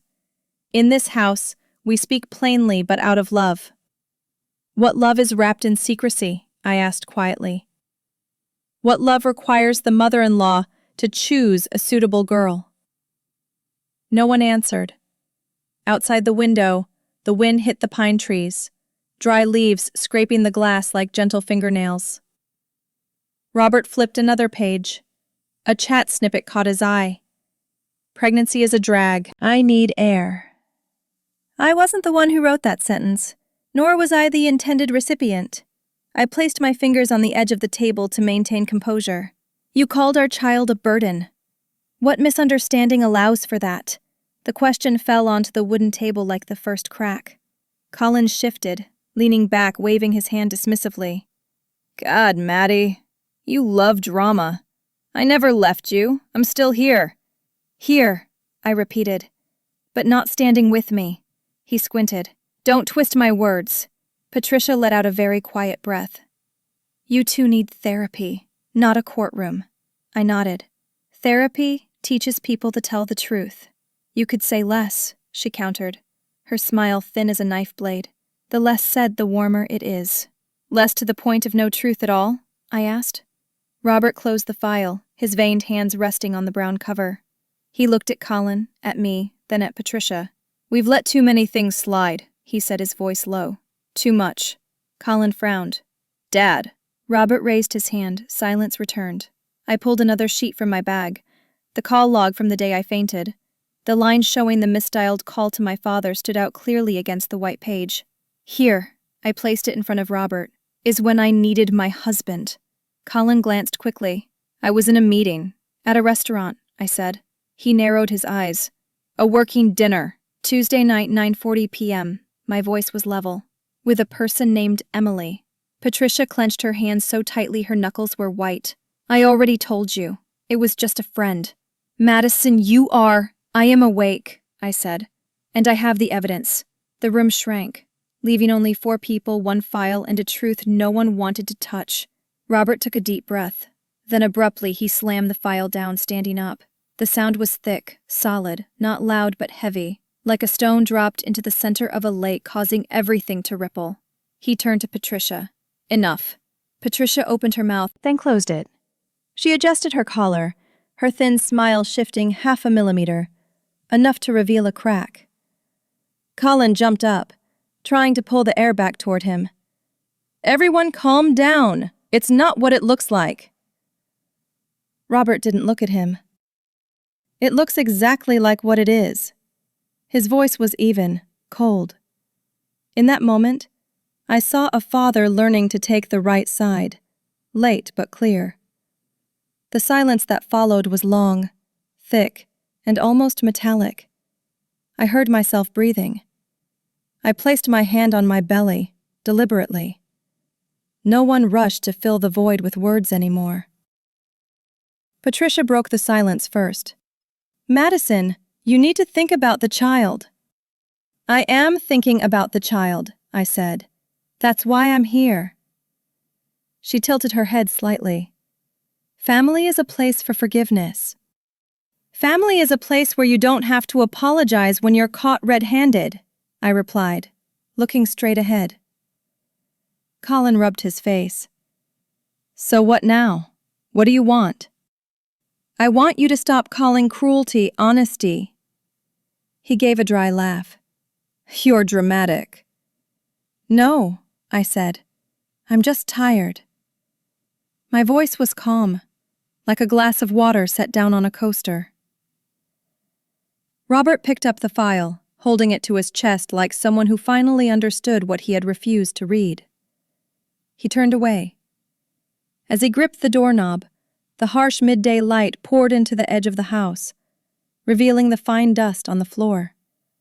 Particles that were always there, but only visible when the light was strong enough. Patricia called out, "Robert!" He didn't turn back. The door closed, the latch clicking softly like the punctuation mark at the end of a long sentence. In that sound, I suddenly heard something within me stop vibrating. I looked down, seeing my hands, cold but no longer shaking. I collected the loose pages, stacked them, and slid the brown cover toward myself. Colin looked at me, his eyes truly wavering for the first time. Maddie, he said slowly, choosing each word. We can fix this. I believe in something else, I replied. In what? In the light. He gave a faint smile. Light won't hold you when you're sick. Last night it kept me alive. I stood up. And it doesn't lie. Patricia adjusted her shawl, smiling again. A smile whose effectiveness had worn off. Go home and rest, she said. Don't make any decisions while you're emotional. I'm not emotional, I countered. I'm just seeing clearly. The living room was still intensely bright. On the table, the jasmine tea was cooling, the dark ring of moisture leaving a perfect circle. I put on my bag, lightly touching the brown file one last time. The clock on the wall moved 1 tick. The wind swept through the pines, sharp and clean. I turned to leave. At the threshold, I paused just long enough for 1 breath. Without looking at anyone, I said, "Next time, we'll meet in a place with a different file." No one asked where that place was. Everyone understood. I walked outside, the midday light hitting my eyes, cold, direct, honest. The road sparkled with tiny fragments of sun. I tightened my grip on the strap of my bag, feeling my pulse beat evenly. Somewhere behind me, the people who pretended to care were still sitting in the same seats. I was not. And as the wind hit my face, the scent of pine resin and metal softened. I knew. This time I wouldn't ask anyone to believe me. The light was enough. Late in the afternoon, the family's living room brightened under the newly cleaned glass. The oak tabletop was polished, reflecting 4 faces, 3 cold, 1 striving for composure. I sat across from Colin, a cold teacup before me. No one offered, no one poured. He folded his arms, his eyes avoiding mine. His voice was flat, like the tabletop. I want a divorce. Not a single sound intervened. The ticking of the wall clock seemed to halt. I looked at him, trying to grasp if he was serious. But in that white gold light, everything felt painfully real. The simplest sentence was also the heaviest in the world. Patricia blinked quickly, as if she had known this all along. "Son, do you have to put it that way?" Colin didn't turn to her. "Yes." Robert put down his glass of water, looking straight ahead. "This is not the time." "There's no right time, Dad," Colin replied. "She just needs to hear it." I took a deep breath, placing my hands on my knees to stay calm. "You want to leave your wife while she's carrying your child?" He shrugged, a light, concise gesture. "I want to live." The word live came out like a cold gust of air. There was no anger, no remorse, just a declaration. I looked at him, half wanting to laugh, half wanting to ask, "And what were we before?" But then I only said, "So your life doesn't include us?" He lifted his head, looking straight at me for the first time. The light shining through the window reflected off his face, pale, weak. It wasn't the light of a free man, but of someone who had just cut the only tether to his own humanity. Patricia grabbed his hand. "Colin, don't let temporary exhaustion make you do something foolish." He gently but firmly removed her hand. "Mom, I'm not foolish. I'm clearer than ever." Robert stood still. He looked at his son as if trying to find the person he had once taught manners to. "Do you know what you're saying?" "Yes," Colin replied. "I no longer want to pretend." "Everyone here is tired of pretending," he asked. "Pretending what?" "Pretending to be in love, pretending to care, pretending to have morals." Patricia cut in. "Enough! This is family, not a court." I gave a soft laugh. "I think for a long time it hasn't been much different." The air thickened. The scent of cold tea mixed with dry jasmine, faintly sharp. Robert turned away, his hands clasped tightly. "Madison, do you have anything you want to say?" I spoke slowly. "No need. He has said enough for both of us." Colin gave a dry laugh. "Don't play the victim, "Maddie, you don't need me to," I replied. "You've already created the tragedy yourself." He tilted his head. "Tragedy or freedom?" "Both are costly," I said. Patricia looked at me, her voice small but sharp. "If you truly love him, you should let him go." I turned to her. "If you truly loved your son, you should have taught him to stay." She opened her mouth, then closed it. For the first time, that thin smile couldn't find a place to hold. Robert stepped closer to the table, placing his hand on the wooden surface. His movement was slow but firm. "That's enough." His voice wasn't loud, but the room immediately went silent. Colin leaned back, his eyes wavering. Patricia blinked repeatedly, her fingers twisting her old wedding ring. I sat still, listening to the silence spread, a silence so thick you could touch it. Robert continued, his voice hoarse. "We have let wrongs become habit. We called it love so we wouldn't feel guilty." No one answered. He looked at his son. If you want to leave, then go. But don't blame anyone else. And don't call selfishness living. Colin looked away from me, gazing out the window. The light was blinding white. He said quietly, "Maybe one day you'll understand." I replied, "Maybe, but that day is not today." Robert sat down, slowly. "Madison, you don't need to say anything more. I know enough." I nodded, feeling a strange calm, not because of a victory, but because everything finally had its true shape. Colin stood up, grabbing his keys, his voice tired. "I'll come back for my things." "I'll send them to you," I said. He nodded without looking back and walked away. When the door closed, the light from the porch spilled onto the table, spreading like water. Patricia turned her face away, her hand still clutching the untouched teacup. Robert looked down at his palms, his eyes heavy with burden. I stood up, looking around the room, the place that had witnessed every compliment, every pretense. It was excessively bright, as if the light itself wanted to clearly see every face. I placed my hand on the wooden table, where his words still lingered. It was cool. Real. In my mind, there was only one line. No one has the right to define life through abandonment. As I walked toward the door, I heard the clock start ticking again. Each beat was like a breath, soft and steady. The wind blew through the hallway, carrying the cold scent of stale jasmine tea. I didn't look back. Behind me, 3 people still sat around the table. A round table draped in morality, so bright no one dared to speak again. And I walked out, leaving them with the blinding light they had created to examine themselves. I turned away before anyone could say more. The door closed behind me, leaving that room impossibly bright. The light outside the house was blindingly white. The truth, sometimes, is as harsh as snow. The front steps were slick with dew, the smell of damp wood clinging to the air.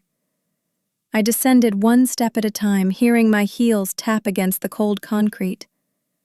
Each step felt like walking out of a years-long dream. A dream with walls, tea, soft words, and a man who was no longer present. On the drive back, a light mist began to fall, thin as a cloth wiping a mirror. I left the window cracked, letting the wind rush in, cold and real. At a red light, I saw my face reflected in the car mirror. No tears, no trembling, just a slight paleness.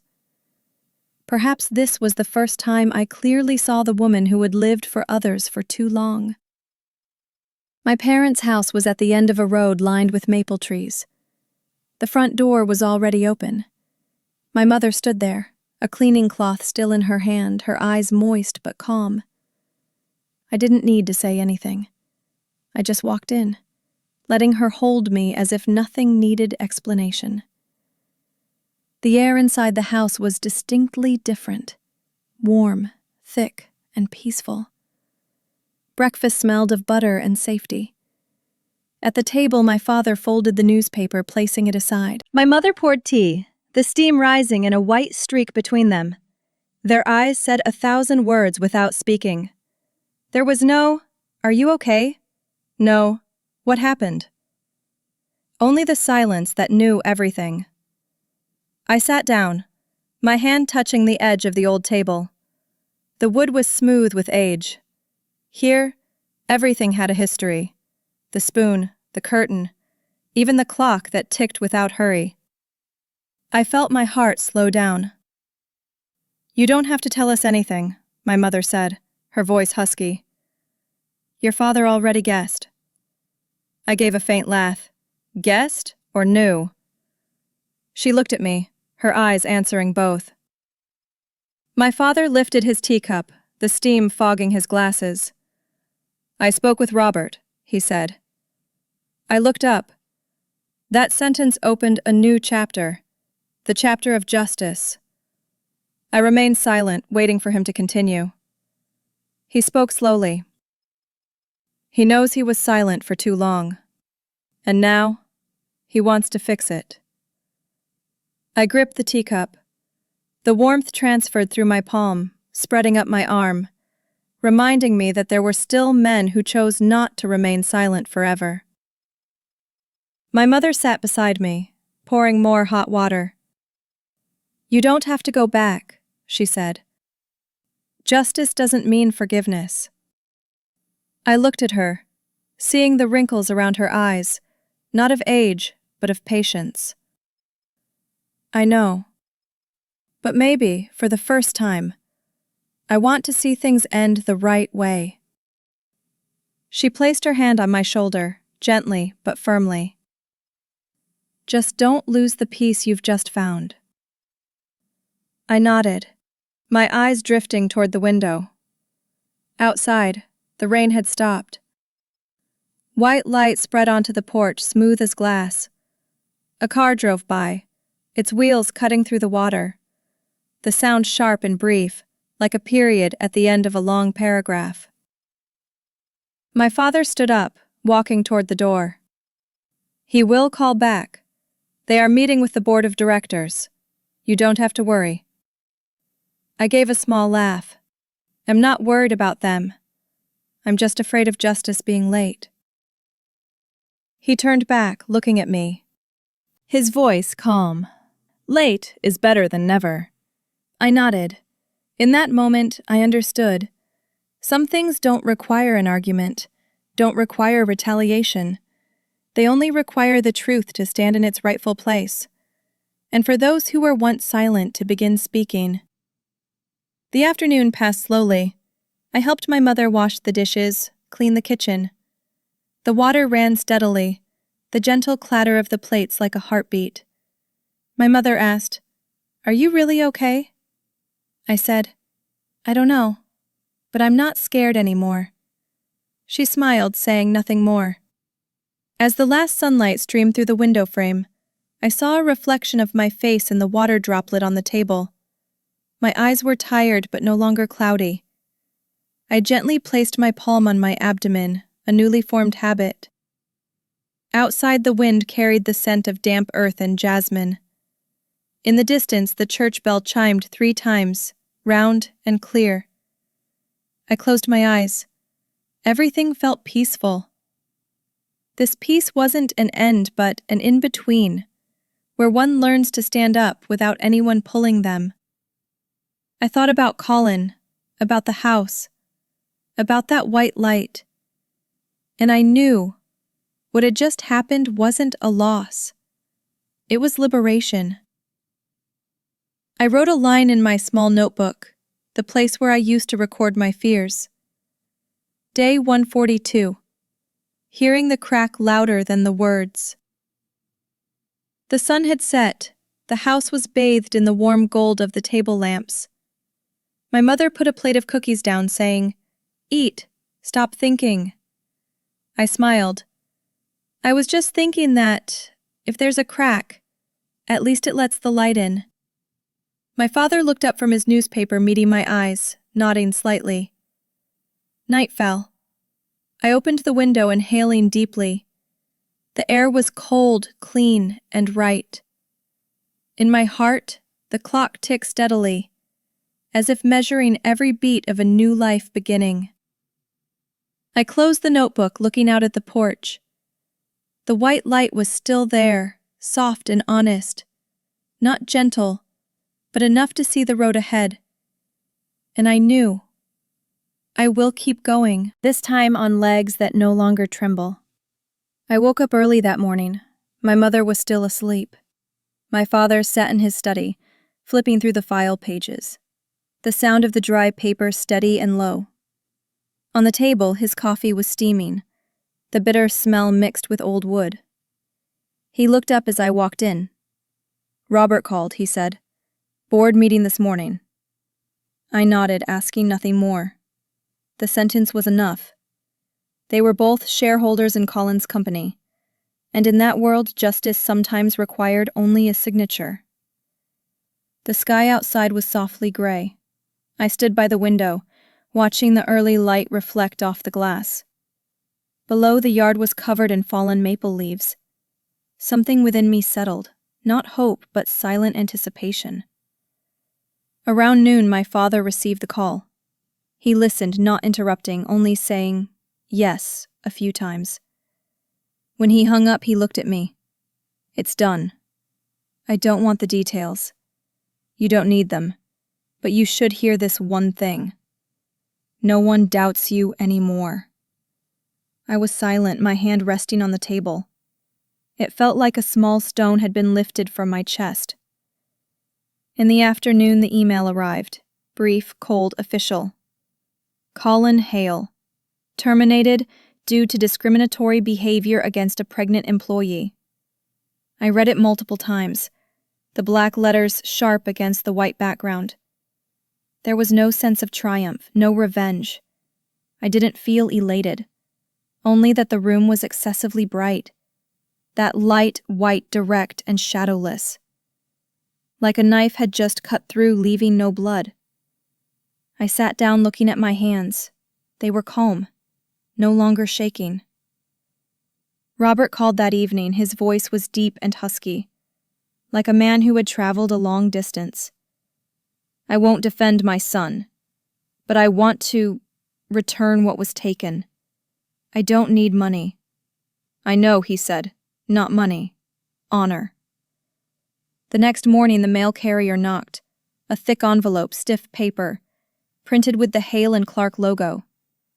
I opened it, finding the official statement, "Hale and Clark is committed to respecting the rights of female employees and condemns all forms of discrimination." At the bottom was Robert Hale's signature. The handwriting was steady, cold, and neat. I read it, then folded it, placing it on the table. No smile, no tears. I only felt my hand tremble slightly, not from weakness, but because something was being untied.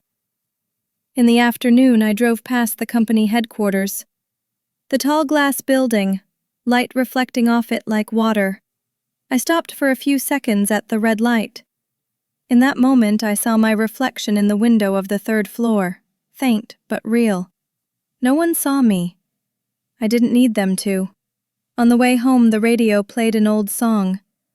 The melody was slow, the female singer's voice husky and low. I didn't recognize the words, but the last line came through clearly. "Truth will cost you, but it will set you free." I turned the radio off. It was enough. That evening, I sat on the sofa, my mother reading beside me, my father watching the news. Robert appeared on the screen along with the other board members. The news clip was short, the newscaster's voice even. Following an emergency meeting, Mr. Robert Hale, on behalf of the company, offered a public apology to employee Madison Hale for the unethical conduct of his son, Colin Hale. No one in the house spoke. I just watched the screen. He stood in the center of the frame, his hands clasped in front of him, his eyes looking straight into the camera. Then when he read the part about "on behalf of the company," he paused for a second. That pause wasn't in the script. It didn't take much. No words. Just a bow of his head. A small gesture, but sufficient. My mother placed her hand on my shoulder. My father turned off the television. The room returned to quiet, with only the faint rustle of the wind outside. I leaned back on the sofa, breathing slowly. Outside, the light from the window poured in, reflecting onto the old wedding photo. 2 people standing on Santa Fe Hill, the sky amber. I looked at the picture, for the first time feeling no pain, only feeling like I was watching someone who once existed, then dissolved into the wind. On the table, the envelope was still open, the white paper exposed under the lamp. The signature line shimmered silver. I touched it lightly, feeling the coldness penetrate my fingertips. And then I understood. Light can be cold, but it heals with truth.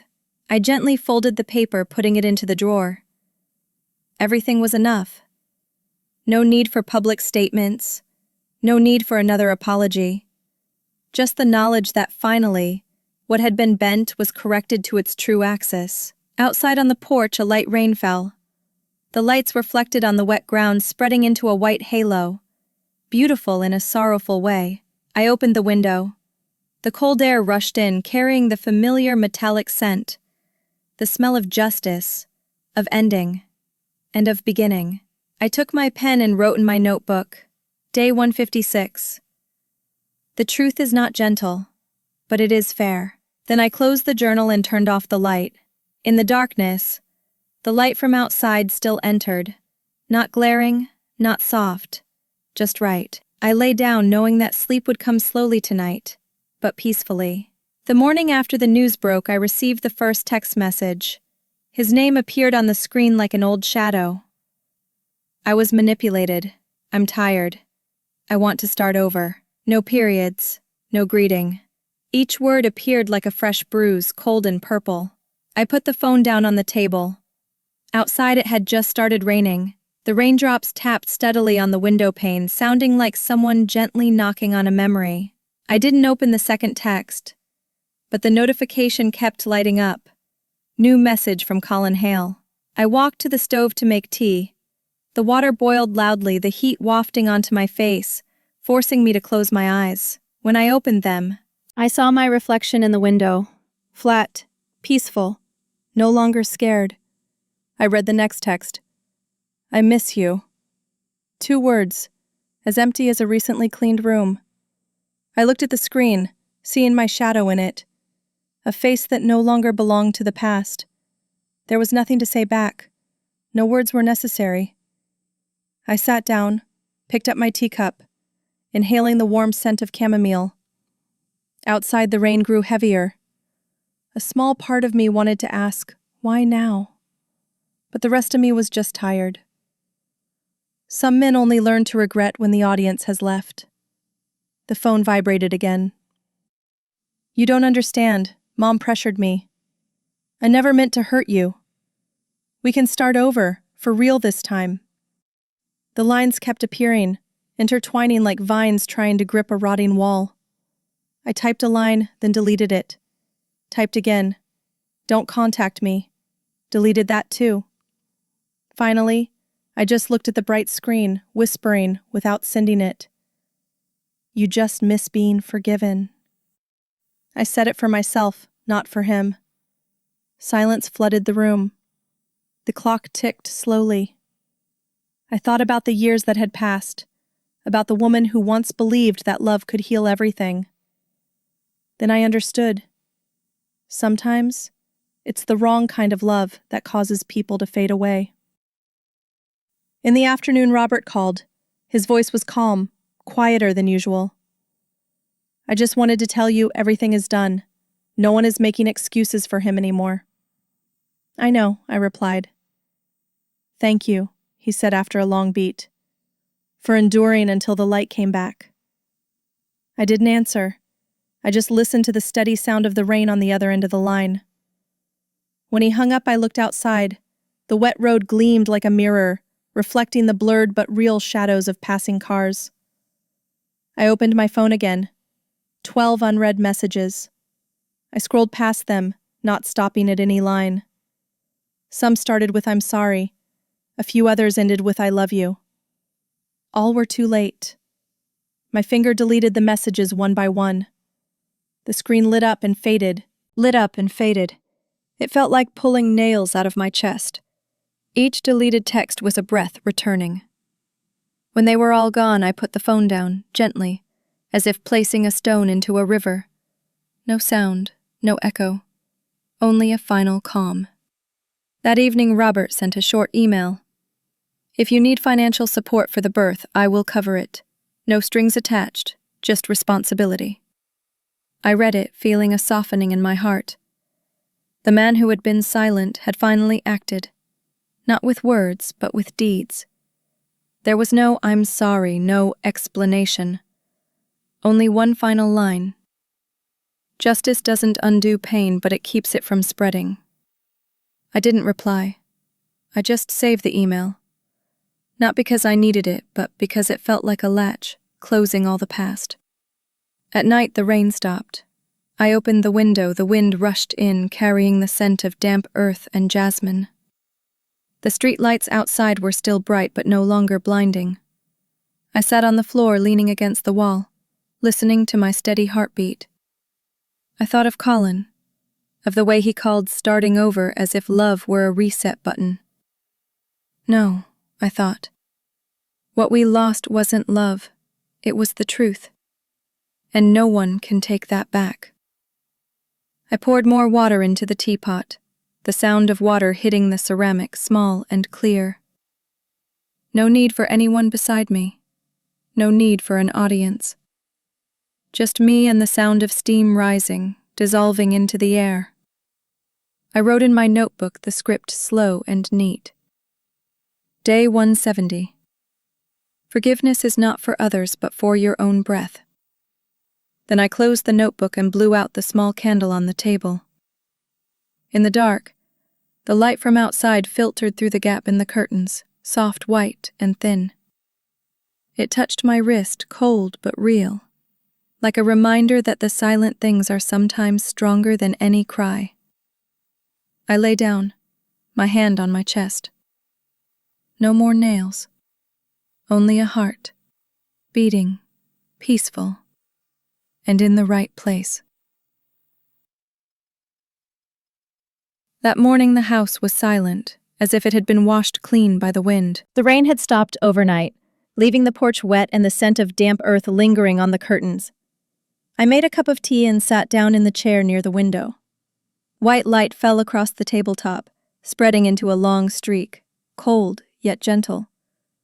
Silence enveloped everything. The air in the room felt lighter, as if an invisible window had been opened. I sat there, not thinking, just listening to the clock.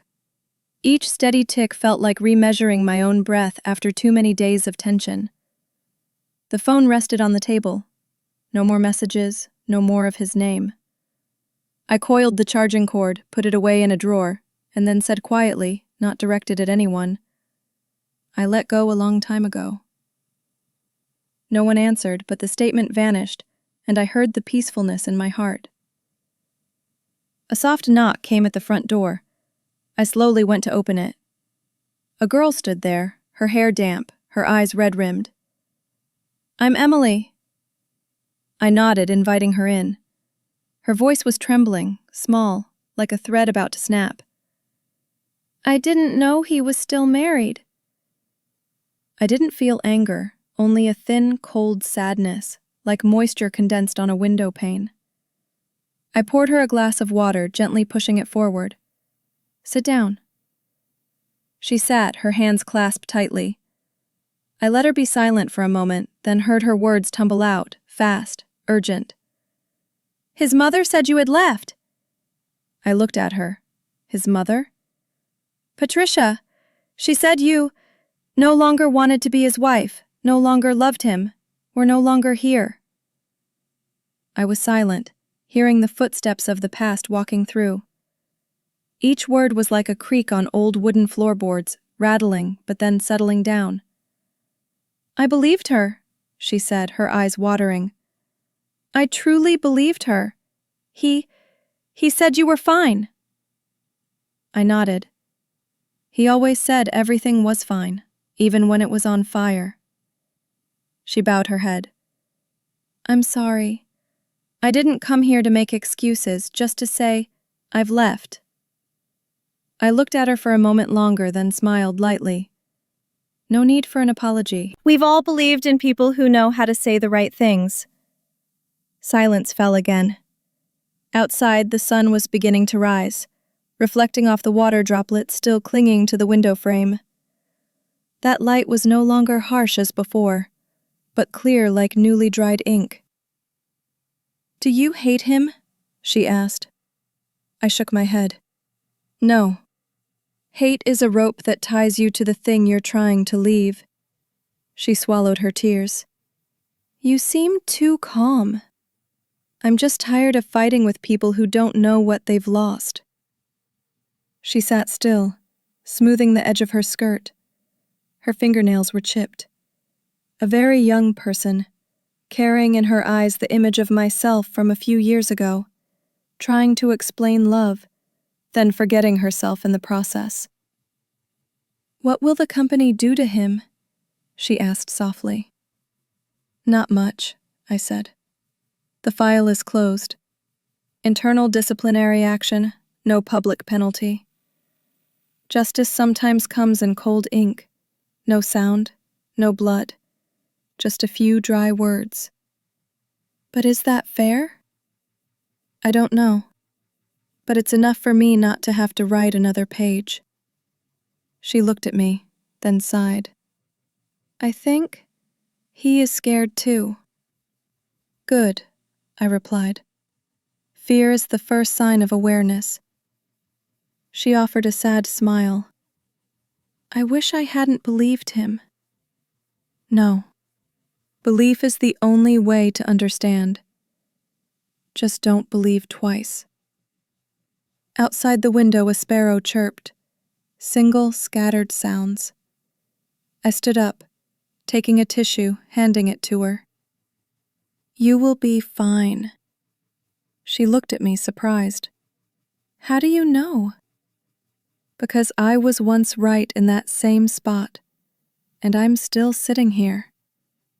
She started to cry, softly and genuinely. I didn't offer comfort. I just placed my hand on her shoulder, letting the quietness of the room do the rest. A moment later, she stood up. "I should go." I nodded. "Walk toward the light." She smiled, her voice hoarse. "The light isn't gentle."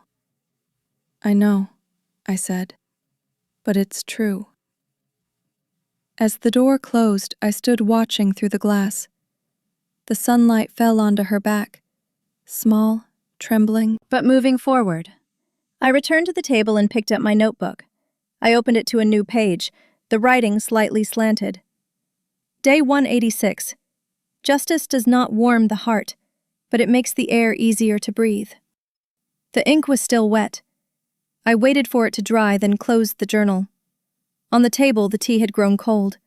I picked it up, taking a sip. The taste was bitter, but distinct. Outside on the porch, the white sun glinted on the standing water. I watched it, knowing that everything, love, lies, justice, had finally reached its true form. And in my heart, for the first time in months, I felt light. Not because someone had apologized, but because there was nothing left to write. The room still smelled of chamomile tea when she returned. No prior appointment, just a short text. "I need to say the rest." I opened the door. She stood there, clutching a pile of papers, her hair messy, her eyes red and swollen as if she hadn't slept. I avoided asking why, simply stepping aside to let her in. She sat down in the chair by the window, where the morning light slanted into a long streak. I poured more tea. She looked down at the table, her voice quiet. "I think his mother is like my mother." I paused, the silver spoon gently touching the side of the cup, ringing faintly like a breath. I looked at her, seeing my own self from months ago. The same doubt, the same way a young person tries to find reasons to make this pain seem orderly. I sat opposite her, my hands wrapped around my teacup. "When you were little, did you believe your mother was always right?" She nodded, then gave a faint laugh. "I believed it until she drove my father away. Back then, I was sure it was his fault." "And after that?" "After that," she sighed, "I learned not to trust anyone completely. But then I put all my trust in the one person who seemed to say all the right things. Colin." I nodded without accusation or reaction. Everyone searches for something to lean on, especially when they've been abandoned. "We all believed in someone who knew how to say the right things," I said. She started to weep. The sobs were quiet, as if she were only checking if she still had feelings. I stood up to get a tissue. She waved her hand away, then grabbed my wrist. "You don't understand. I'm scared. Scared that I'll turn out just like them." I looked down. Her skin was cold, her pulse rapid. No one is born to be like anyone else, I said. We only become like them if we don't dare to stop. She looked at me, her red eyes burning as if trying to read something beneath my surface. I placed my hand on her shoulder, gentle but firm. We were both chosen to illustrate a lie. The sentence fell between us, sounding like the wind touching the door. She nodded, and I felt that I too had just been released from that portrait. Silence filled the room. The light shifted, sweeping across the table, across the wall where the wedding photo used to hang. Now there was only a faint, square, clean outline of the frame. I want to start over, she said, her voice trembling. With him? I asked. No, with myself. I smiled. Then you've already begun. She looked out the window. The street was quiet. Maple leaves covering the walk, the morning sun spread thinly like a layer of mist. A delivery truck drove slowly past, leaving the sound of tires gliding over water. She said, I used to think people forgive so they can be loved again. I thought so too, I replied. But actually, people forgive so they don't have to go back. She looked up. Have you forgiven him? I considered it for a moment. I don't know. Maybe I have. Or maybe I've just stopped punishing him. Is there a difference? A huge one. Forgiveness is choosing peace. Stopping the punishment is taking the power away from the past to decide whether or not you can sleep. She was silent, then smiled faintly. You sound like a book. No. I just sound like someone who hasn't slept properly for too long. We laughed together. The laughter was small, warm, and needed no explanation.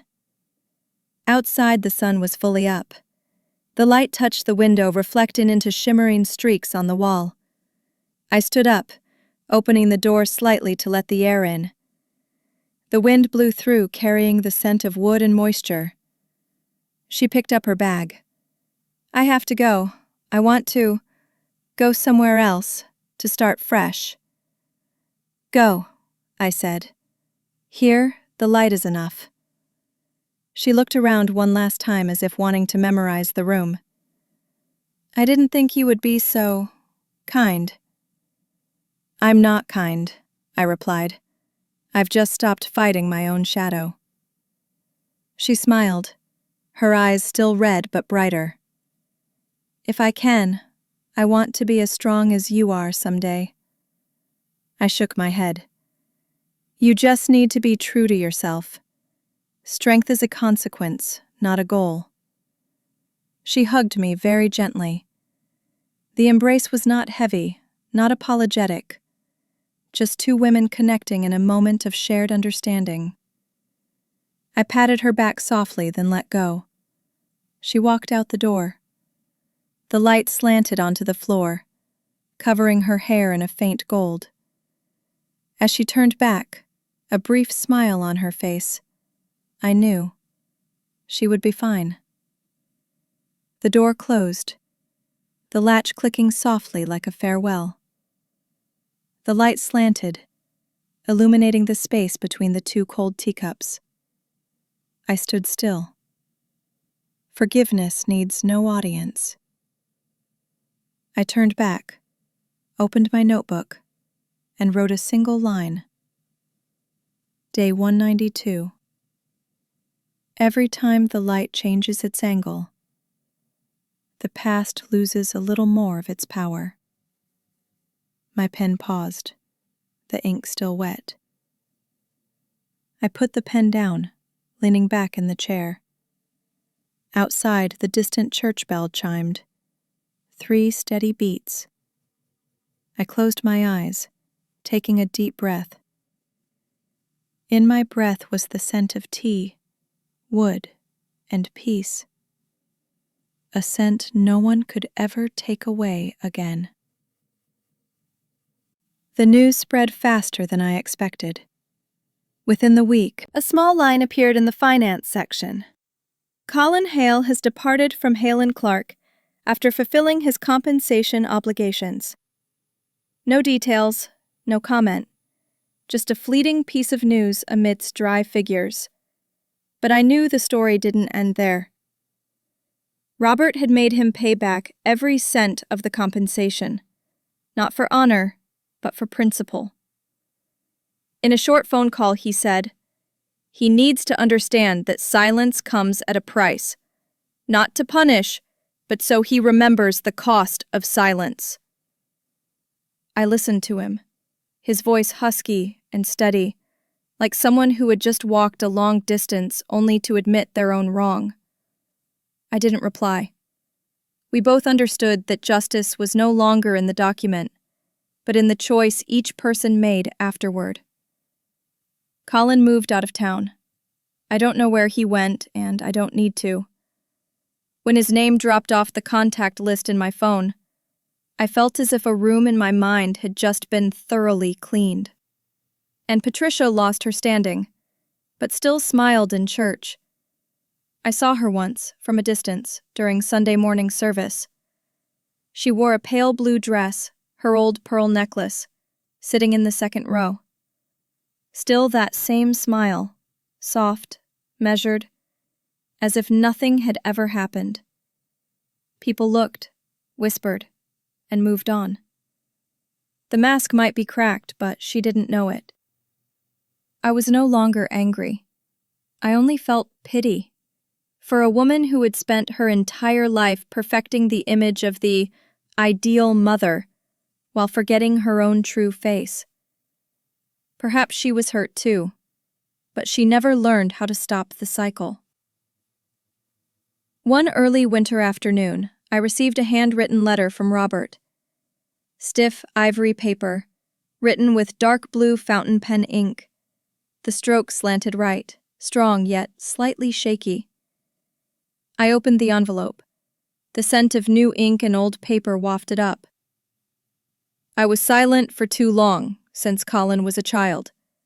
Now I am learning to stand on the right side." Just one line, and his signature below it. The ink was blurred over the word silent. I sat for a long time, watching the ink spread into a crescent shape. In that moment, I understood he hadn't written it with his hand. He wrote it with his guilt.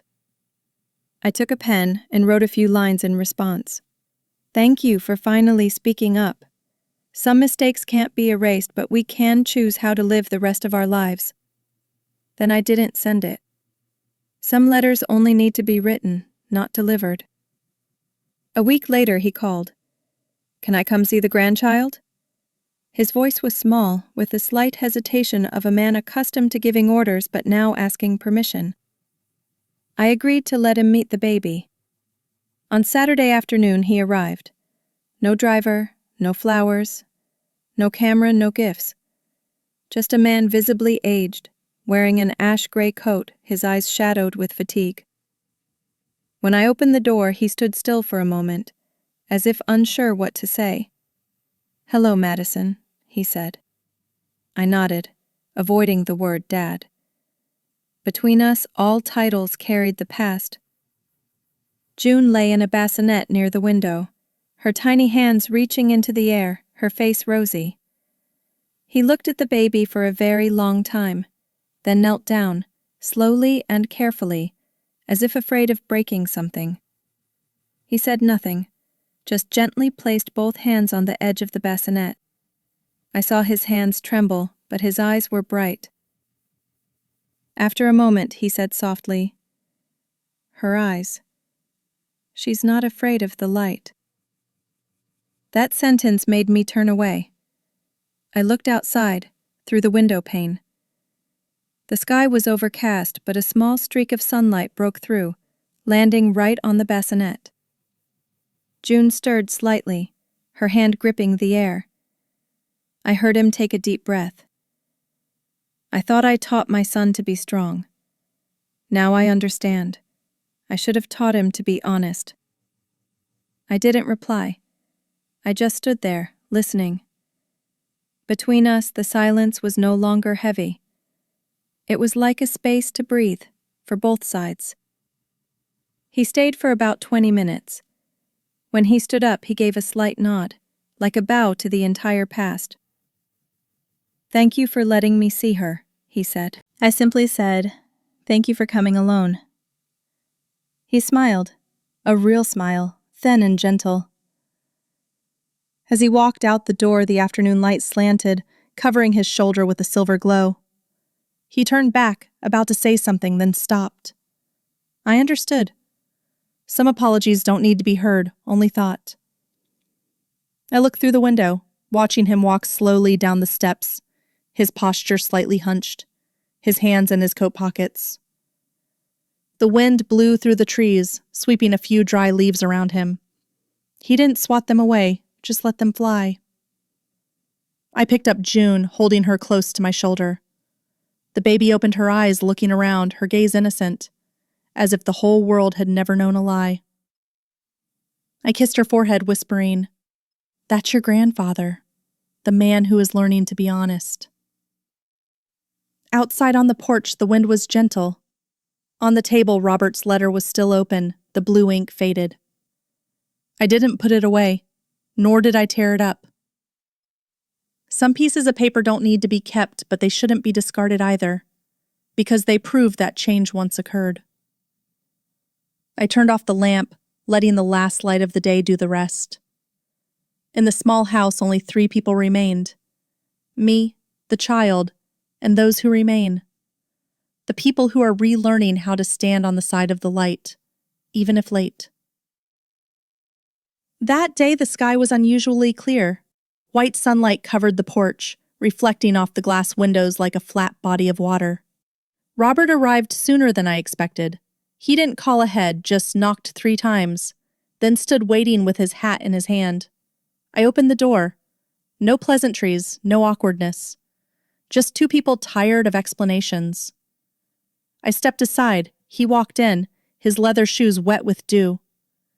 June lay in her bassinet, her tiny hands reaching toward the light, curled as if trying to grasp the sun. He looked at the baby for a very long time, then picked her up, saying softly, "Her eyes aren't afraid of the light." His voice was choked, Trembling slightly, like wind touching dry leaves. I saw his hand shake. Not from age, but from remorse. The tremor of a man who had been silent for too long, who once thought silence was kindness, but now understood it was complicity. June didn't cry. She looked at him, her round black eyes curious. Robert smiled, a tired but genuine smile. "She's like her mother," he said, staring straight ahead without blinking. I replied softly, "Like anyone who dares to take responsibility for the light."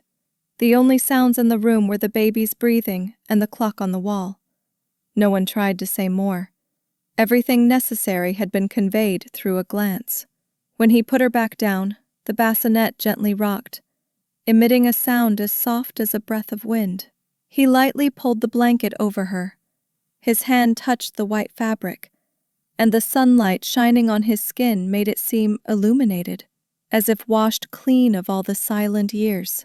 He stood up, looking around the small room. "I had everything, except peace. Now I understand it cannot be bought with silence." I nodded, not answering. Sometimes the truth needs no further words. Before leaving, he turned back to look at the baby one last time. "Thank you for not locking the door," I said. "Thank you for knocking." As he left, the white sun flooded the doorframe. I knew. Not all fathers are lost. Some are learning how to return. I sat down on the chair, silent. June stirred faintly, her eyes still open, looking at the light reflected on the wall. I wondered if she would remember this moment. The instant a man found his humanity again through trembling hands. Probably not. But I would. The afternoon passed slowly. I wrote a few lines in my notebook. Day 210. Justice doesn't need noise. It just needs someone brave enough to face the consequences of silence. The black ink spread lightly on the paper, slowly drying.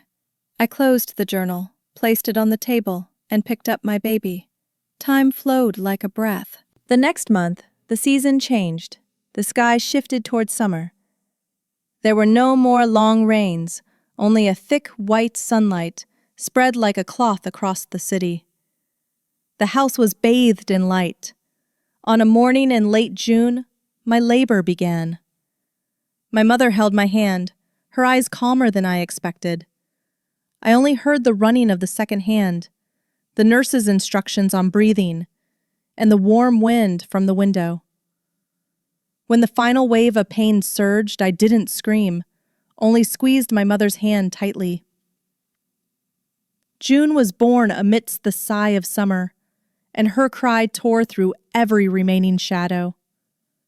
I remember laughing through the pain, a quiet but genuine laugh. Someone said, "She's smiling." I didn't hear clearly, only felt my tears fall onto the white blanket, creating a warm streak. The doctor placed her on my chest. Her skin was soft and warm, like a breath returned to the world. She cried, and I cried too. But I cried, not out of fear, but because I had survived. In that moment, I understood.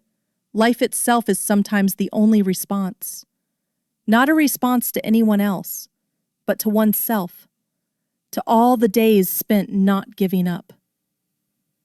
My mother stroked my hair, whispering, "You've gone through it all." I nodded, unsure if I had the strength to believe, but believing her voice was enough. That afternoon, Robert came to the hospital. He didn't enter the room, only stood in the hallway, looking through the glass door.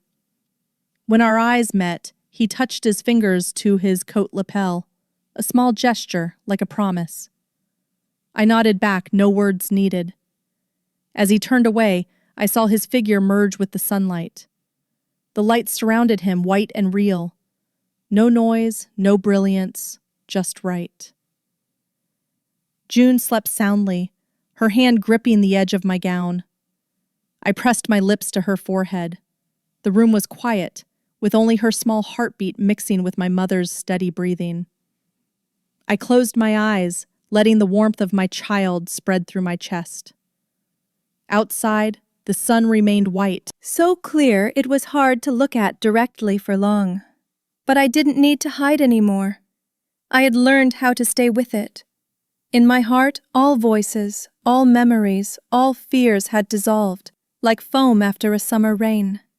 Only breath, light, and truth remained. I wrote the final lines of the day in my journal. Day 212. Justice doesn't roar, it just appears, quiet as a breath. I closed the journal and turned off the light. The light from the window still poured in, white and soft like a new blanket. Outside, summer continued to breathe. The morning after returning home, the sunlight completely covered the window frame. The scent of milk, new wood, and a baby's breath blended, becoming a fragrance both fragile and real. June slept soundly in her bassinet, her long eyelashes gently fluttering each time the wind rustled the curtain. I made a cup of tea, listening to the boiling water hiss like a steady heartbeat. My mother walked in, holding a blanket, her voice soft but clear. "Do you think he will come back?" I looked out at the sun. "Maybe, but I won't open the door." She was quiet for a moment, then gave a soft laugh. "Good. Some doors should only be closed to keep the light inside." I nodded. Her voice warmed the room without needing any more sun. On the table, a few envelopes remained unopened. I was about to gather them and put them away, but I noticed a letter with familiar handwriting, slanted script, dark blue ink. Robert had sent another letter, just one line. "Thank you for not closing the door on the light." No date, No signature. The paper was slightly creased at the edge. Perhaps he had carried it in his pocket for a few days before sending it. I finished reading, folded it, and placed the letter next to my daughter's photograph. In the frame, June was squinting in the afternoon light, her mouth pursed as if smiling. My mother asked, "Are you keeping it?" "Of course," I said. "It's not an apology. It's an acknowledgement." She nodded. Sometimes that's enough. At noon, the sun poured onto the porch steps, shimmering like waves. I sat beside the bassinet, my finger resting in my daughter's hand. June grasped my finger, a small but firm hand. That gentle, instinctive yet strong squeeze made me swallow my tears. I touched her hair, soft, fragrant, still smelling of milk. "My world used to be so small," I whispered. "Only as big as a room filled with false words. But now, my world is being rebuilt." She didn't understand, only stirred slightly, then fell back asleep. I looked at her, seeing the shape of peace. A child breathing steadily in my arms, knowing nothing of the darkness, only that the light is real. In the afternoon, I carried her out to the porch. The sun shone through the trees, leaving patches of moving light on the wooden floor. My mother sat sewing in the living room, the small rhythmic tapping of the needle hitting the table sounding like the background music to a new day. By the fence, white daisies bowed their heads in the wind. In the distance, the church bell chimed, steady and soft, like the long breath of summer. I stood watching, feeling as if the entire world was closing into a single, still frame. No need for many words. No need for witnesses. The phone rang once. I didn't pick it up. An unfamiliar number. Maybe it was him, maybe not. But I felt no urge to know. Everything important had been said in other ways, through absence. My mother looked out at the porch asking, "Do you regret anything?" I shook my head. "No. If the light doesn't blind you, you'll never learn how to blink." She smiled, sewing another stitch. I sat down on the steps, letting the sunlight flood my skin. The wind blew gently, my daughter's hair brushing against my face. June opened her eyes, looking at the sky. I don't know what she saw, perhaps just the color white. But for me, it was a sign of continuity. As the sun slanted lower, I placed her on my chest, listening to her tiny heart beat steadily. Across the street, children laughed loudly while playing soccer. The sound of the ball hitting the wall, the shuffle of sandals, ordinary sounds I had forgotten before, everything suddenly became strangely pleasant. I no longer thought about what was lost. I only felt my own breath align with the breath of the child in my arms. No one stood between us and the light anymore. Before sunset, I picked up my notebook, writing a few lines. Day 230, peace is not silent.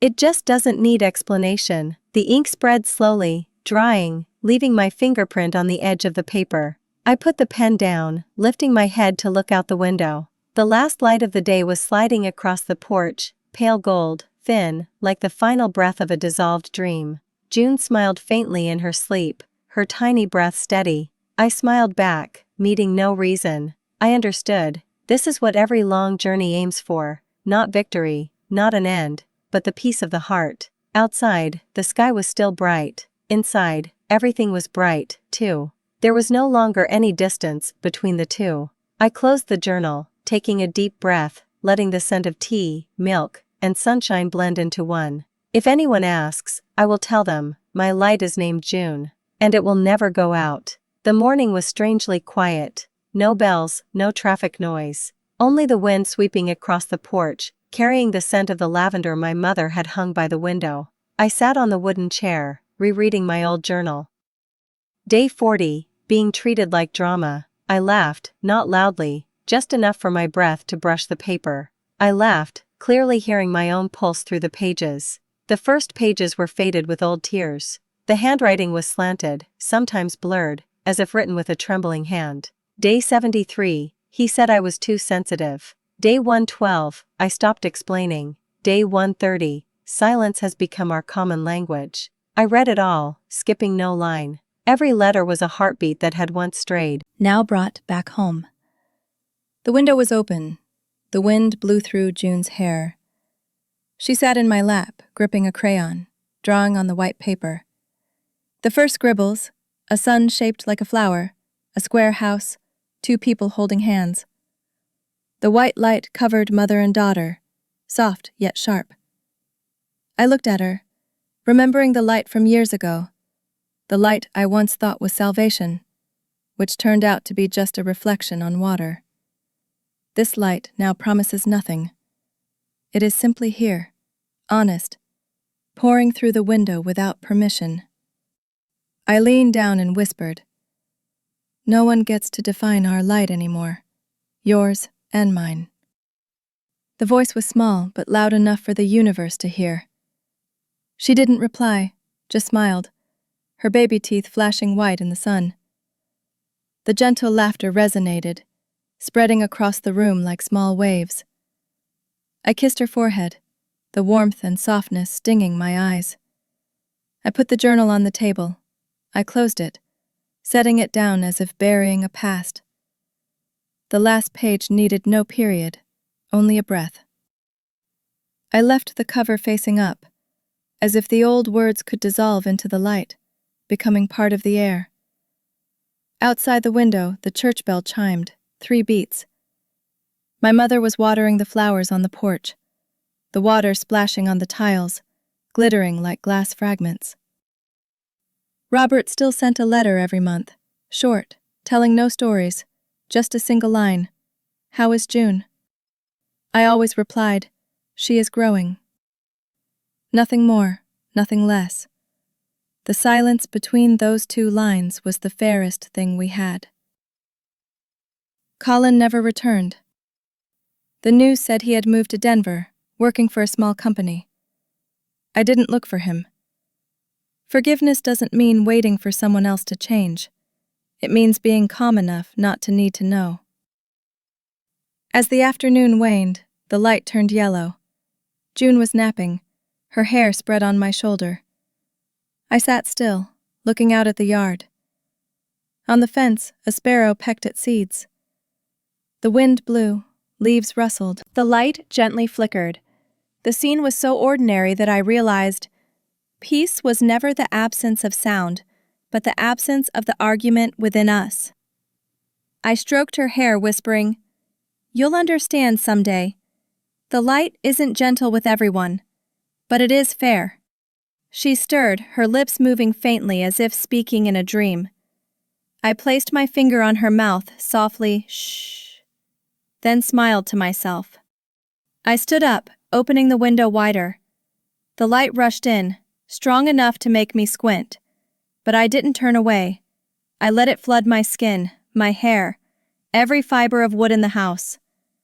Everything that had once shattered now became the foundation for something new to grow. Everyone who had once left now remained, at least in memory, at the exact distance where I could forgive. I looked down at the child in my arms, whispering, "The light is not gentle with the deceitful, but it saves those who dare to live truly." The sentence came out naturally, not as philosophy, but as a promise between 2 generations. June opened her eyes, looked at me, then looked outside. In her eyes, the light reflected back at me. I saw myself in that reflection, no longer the person who feared the dark, but the one learning to stand in the sun without closing her eyes. No one needs forgiveness. They just need a fresh start. And I knew we had achieved that. I turned and placed the journal in the drawer. The wind gently rustled the curtain, causing the paper to make a small sound, like the breath of someone sleeping. I stood up, turning off the lamp in the room, to let the dawn do the rest. The white light spilled out, not gentle, but true. It shone on the wall, on the bassinet, on the face of the dreaming child, and I, for the first time in years, did not lower my head before the light. I let it shine straight into me. The room suddenly went quiet. Another world was opening up, in the light that promises nothing, but also takes nothing away. I picked up my daughter, breathing deeply. My breath merged with hers. 2 beats, 1 sound. The light was still there, unkind, but enough to live. If you've listened this far, perhaps the light in this story has touched you too, even if just a little. Each of us has a personal June, a small reason to stand up, to believe that peace is still possible, even when life is unkind. I'd love to hear what you think now that this journey has closed. Have you ever had to learn how to let go in order to find yourself again? Leave a comment below. Share what the light within you has taught. And if you believe that every healing story deserves to be told, hit the subscribe button so we can meet again on other afternoons. Another woman finding her way back home to herself.